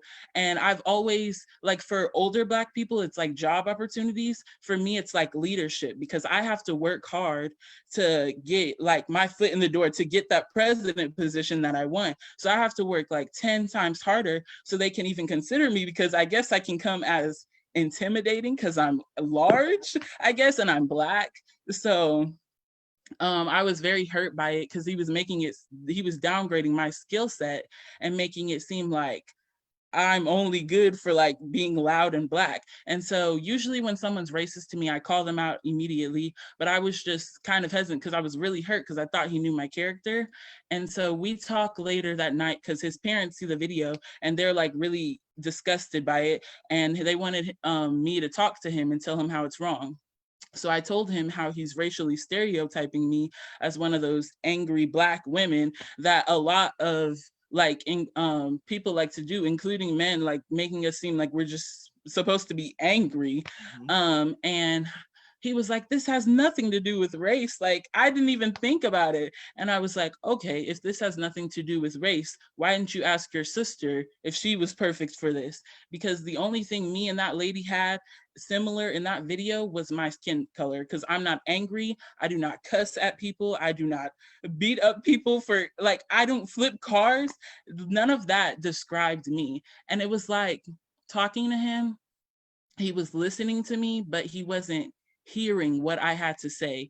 And it was really hurtful. And I'm not going to share the whole story, but it was like another 3 days of us going at it, like, and how he was like, I don't see color, and like showing me racist TikToks. And it was just really hurtful to see someone you care about and someone who's close to you, like, who like is like, yo, you're my sister or whatever, is being racist to you.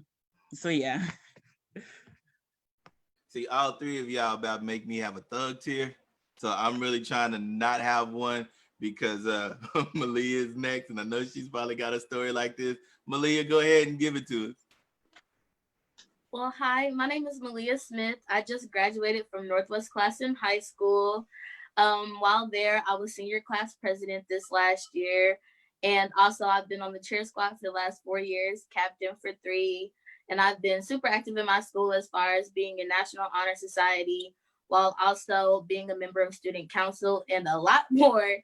I also have been playing cello for the last 8 years. This background kind of leads to like where I'm going with this. I think that when it comes to like a racial experience, I never really had one that was particularly directed exactly towards me, if that makes sense. But I feel like the way that I came up and as far as like everything that I've done in the schools that I've attended kind of affected me into where I ended my year as far as a senior in high school at Northwest Classen High School. So starting off, I went to a elementary school that was like kind of like a melting pot. It was pretty even distributed as far as like, you know, racial background. So I never really saw color, if that makes sense. And then after a few years, I ended up transferring into a school that was predominantly white. And it was only 2 Black kids in my class. It was me and this other girl. And I feel like there were a lot of things that were brought to me about my skin tone that I wasn't necessarily aware of, as far as like how I speak, like because I'm articulate and everything like that, they automatically assumed that I was going to be, I guess, I don't know. They said, you don't talk Black, and I don't understand how you can speak a color, but that's a whole nother topic. After leaving that school, I transferred to a predominantly Black school. And then I got there and they were like, you talk white, you act white. So I think that for the longest, I had a real hard time, like being comfortable with my skin. Like I hated my hair. I hated my skin. Like I hated how dark I was and everything like that. And it wasn't until I met Miss Lakita, went back to my roots to do fashion shows with her, that I learned to be comfortable in my skin and learned to be proud of who I was and embrace that. And as far as like when it came to high school, going to Northwest Classen High School, I guess you can say like I was active. I've been active all 4 years. I've done the same thing. I've been a leader. I've stood up for what I believed was right. And I thought I kind of found it offensive when I got to my senior year to see that I had fought for so much at my school, for so much change, and to see that barely anything had happened, or it took for me to get to my senior year and for me to do like go past a normal extent to get change to happen. And I feel like that's what bothered me the most. As far as Northwest Classen High School, I believe that there is a cultural misappropriation as far as when it comes to the administration.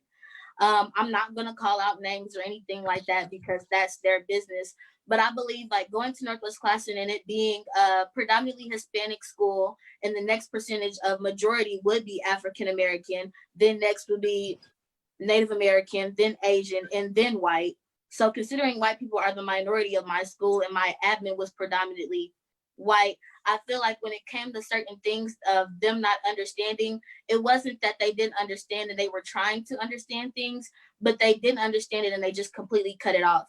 For example, my freshman year in high school, I worked like it was a group of us. We actually wanted a majorette team.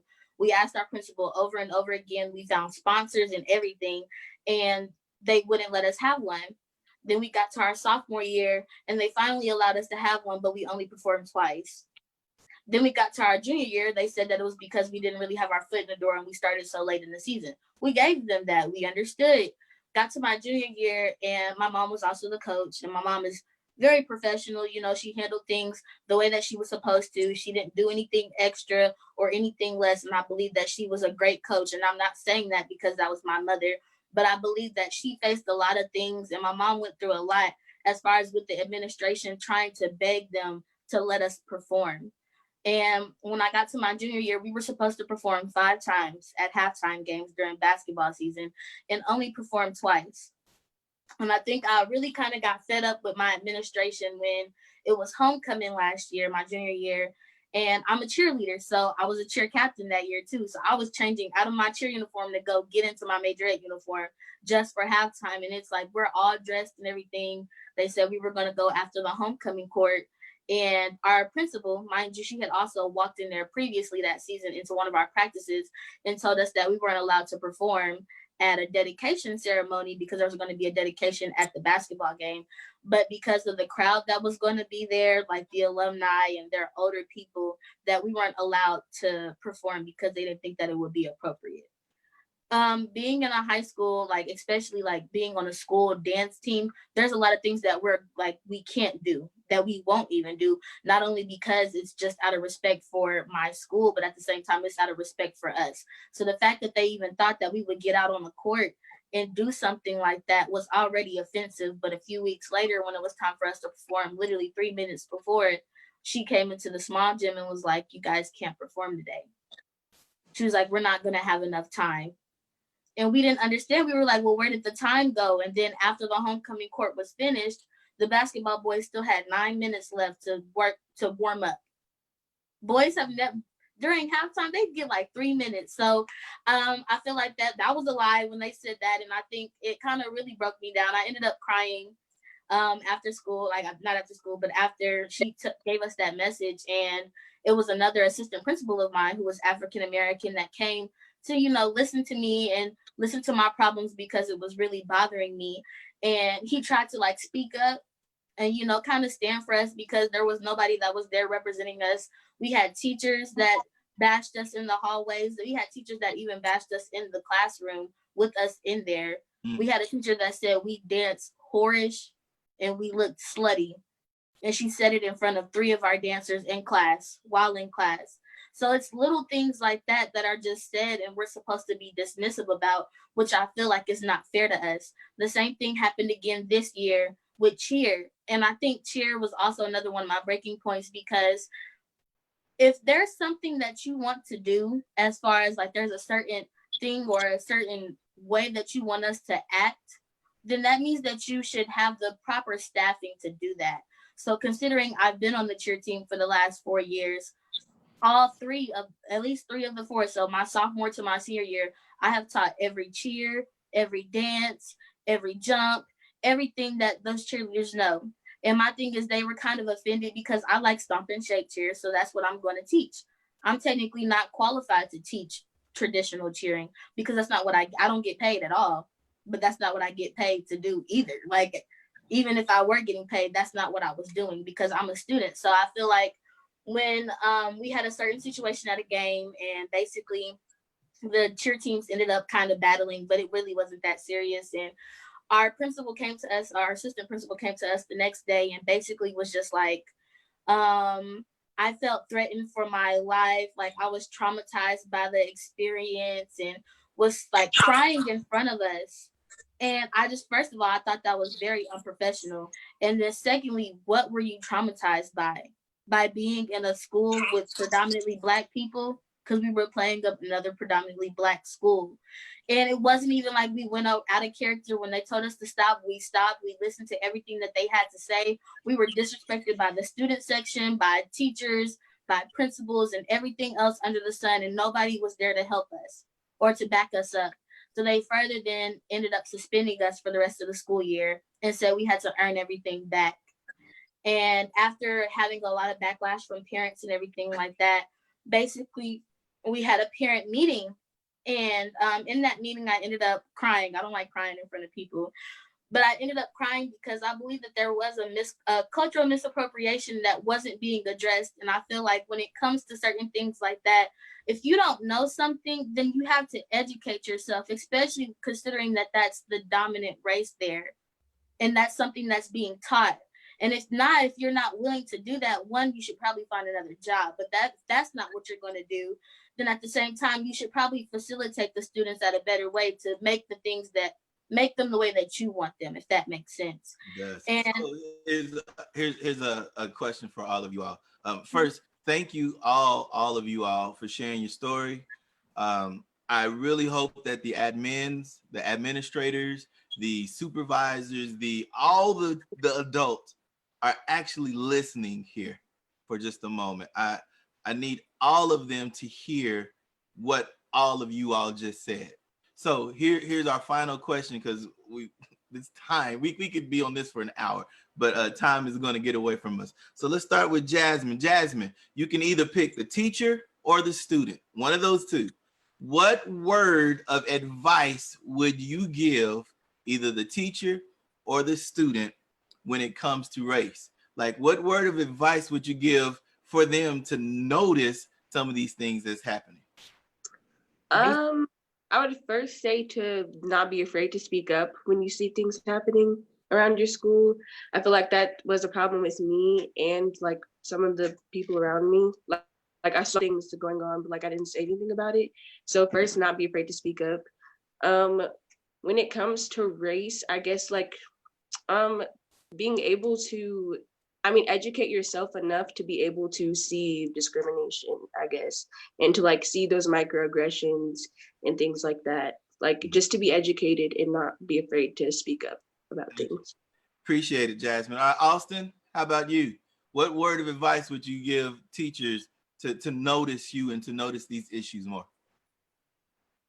Well, I used to tell our old history teacher, his name was Ryan Nelson, I used to tell him, because he used to teach out of history books, and I used to tell him, teach the truth. I used to tell him, teach the truth. I said, because a lot of people think of Thanksgiving as, a time and peace and all this. And when Columbus come over, that it was peaceful. I said, no, you need to teach the truth to show how prejudice and how racism came to be. I said, teach the truth. And also advice to, just like what Jasmine said, don't be afraid as part of the faculty and staff, don't be afraid to stand up for somebody who is a different race. Because that one person can make a difference. Love it. Brea, you're next. What one advice would you give? I would probably say, first of all, to the students, to learn about the smaller things, because a lot of people don't know what's racist, but educating yourself on like white privilege, educating yourself on the N-word, educating yourself on people around your school, people who call me friend, like educating yourself about the African American community and the problems that are happening, because a lot of them are just staying silent. And for the teachers, I think I targeted more towards the teachers and like adults in general. Like, stop teaching your kids to hate, because like, I don't know who to, like, for me, I always thank God for this, but he blessed me with a heart of love, and I don't hate anybody. And I don't understand adults teaching younger kids to hate me because I'm Black. Like, it just doesn't make sense. So if they teach their kids not to hate and to love everybody no matter what, like, I think we can make some change. Thank you. And lastly, go for it. Believe. As far as like for the students, I believe that this whole situation that's bigger than what we've all imagined it to be, that's been going on for years, is something that's going to have to continue to progress as far as change. So I feel like as far as students of color, sometimes we can't really pick the situations that we're in, and we can't really say like what our future is going to hold, because at the same time we fear for our life every day. And I just believe, like, while you're living and you're in the moment and everything, stop waiting for people to provide you with the opportunity. Stop waiting for people to find you a way out, because that's not always going to happen. So instead of waiting for an opportunity to be handed to you, make those opportunities for yourself. That way you can better yourself and keep going. That way, if you do get past all of this, and that way you can be the change. You can be the change as far as a new adult, like a young adult and everything, because today's youth is tomorrow's future. We're taking positions as the days go on. So having that confidence and using your resources, your personal resources, to expand on yourself and your characteristics will take you far. Well, yes. That was you guys closed it out perfectly. Thank you so much for wrapping up our Juneteenth celebration. Yes. So appreciate you, and we will probably reach out to you again, because this was not enough time. Not enough. For unpacking. So thank you for coming to the stage. Y'all have a wonderful day. And Andre, we got the greatest video to close us out of our Juneteenth celebration. But do you have some final words to wrap us up before we go? Oh, I was just going to say thank you to everybody who participated today. Thank you, student panel. Thank everyone who slid in, even if it was just for a little moment. Thank you for sliding in with us. This has been phenomenal. And so shout out to everybody who is involved. Yeah. How can we not mention our sponsors again? Thank you, Skyfire. Thank you, Sown to Grow, for helping us have this promotion. But also, I mean, my company, Neither Near Nor Far, I'm so glad that I'm a part of this and presented it, but we also have to give credit to Starla Triggs Companies, the Etoile Collection, for doing all of this programming, for dressing us and making us look fabulous for this. If you need something, it's on. Yes. Etoile Collection is where you go. And if you need help growing in your education, Neither Near Nor Far is for you as well. Yeah, and then we got to also shout out Courtney Walker. Courtney Walker has one of the best voiceovers I've ever heard. And so if you need voiceover work, Courtney Walker is right there. Her Insta tag is MSC Walker 78. So thanks a lot, Courtney, for helping us out here today with the voiceover work. Thank you everyone who's been a part of it. Once again, there are 4 other things that you can do to keep this conversation going. Black Lives Matter OKC is still rocking. Tulsa's I2 America, Black Lives Matter Art District is happening. And then Oklahoma City Public Schools School Board, they're having like a town hall discussing race and education as well. This has been dope. And I'm excited, I'm happy. I'm full. I am too. Well, I know I'm gonna cry with this video too, so let's close us out.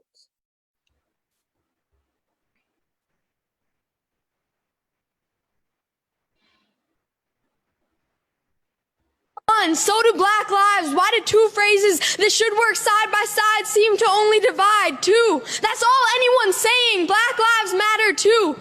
11. That's how many times I can't breathe. I can't breathe. I can't breathe. I can't breathe. I can't breathe. I can't breathe. I can't breathe. I can't breathe. I can't breathe. I can't breathe. Eric Garner said I can't breathe before he was killed by police.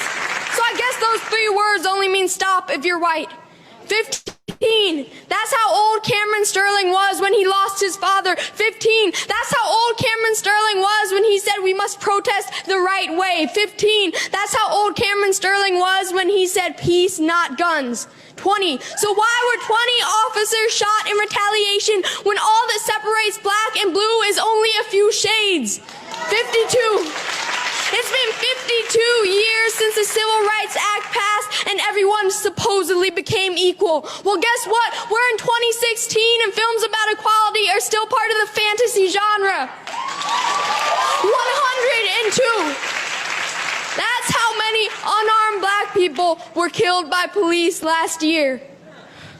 1. 1 is 1 more than that number should have been.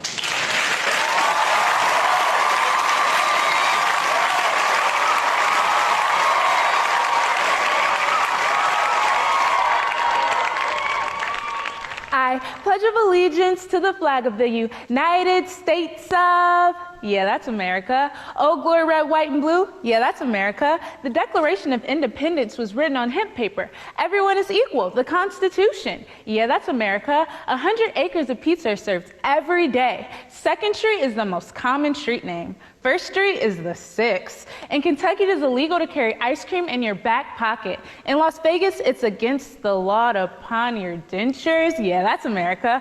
44% of homeless people actually have jobs but can't afford housing. 1 person consumes the same amount as 32 Kenyans. Yeah, that's America. Out of 238 years that the United States has been a nation, 216 of those years have been in conflict or war, which is about 90% of the time. Yeah, that's America. CIA, FBI, DEA cannot take it because it is America. And I think to myself, this can't be real, but I can't be mad at the fact that the police have came and got me. I can't be mad at the fact that the society has crippled and tormented the unwealthy with material things that they can never have. I can't be mad at the fact that there's 99% to that 1%, and that 1% looks down and think that they are better than us. I can't be mad at the fact that when I speak properly, they're wild. Just because my skin isn't of lighter complexion does not mean I have no intellection. I can't be mad at the fact that when I speak properly, they are wild. Just because my skin isn't of lighter complexion does not mean I have no intellection, does not mean I have no intellection. I can't be mad at the fact that they call us African American when we really are Black. Africa does not know me and America does not love me. I said Africa cannot know me, so America cannot love me. I said Africa cannot embrace me, so America wants to erase me. I can't be mad at the fact that I'm afraid to be Black. I can't be mad at the fact that the police are supposed to protect us. However, they neglect us and reject us. They use us and abuse us until we turn back into dust.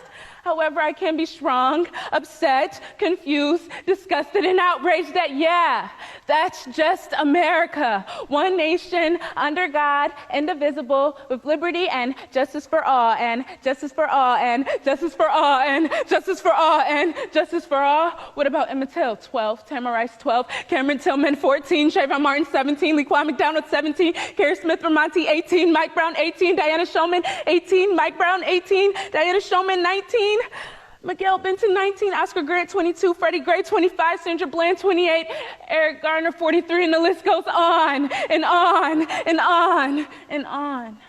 Overall, Blacks are killed by cops more often than people of other races and ages. Welcome to Black America. I can't breathe. I can't breathe. I can't breathe. I can't breathe. But Black lives matter, right? I was born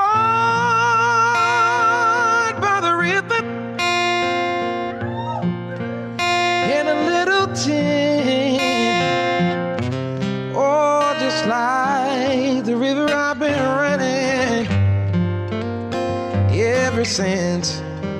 It's been a long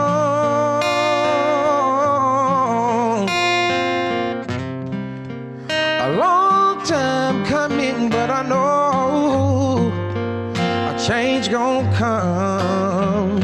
Oh, yes, it will.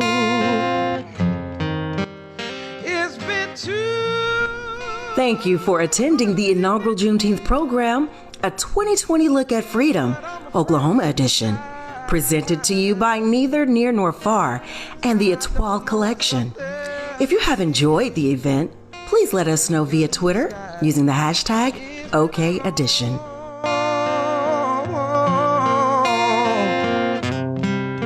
A long time coming, but I know a change gonna come.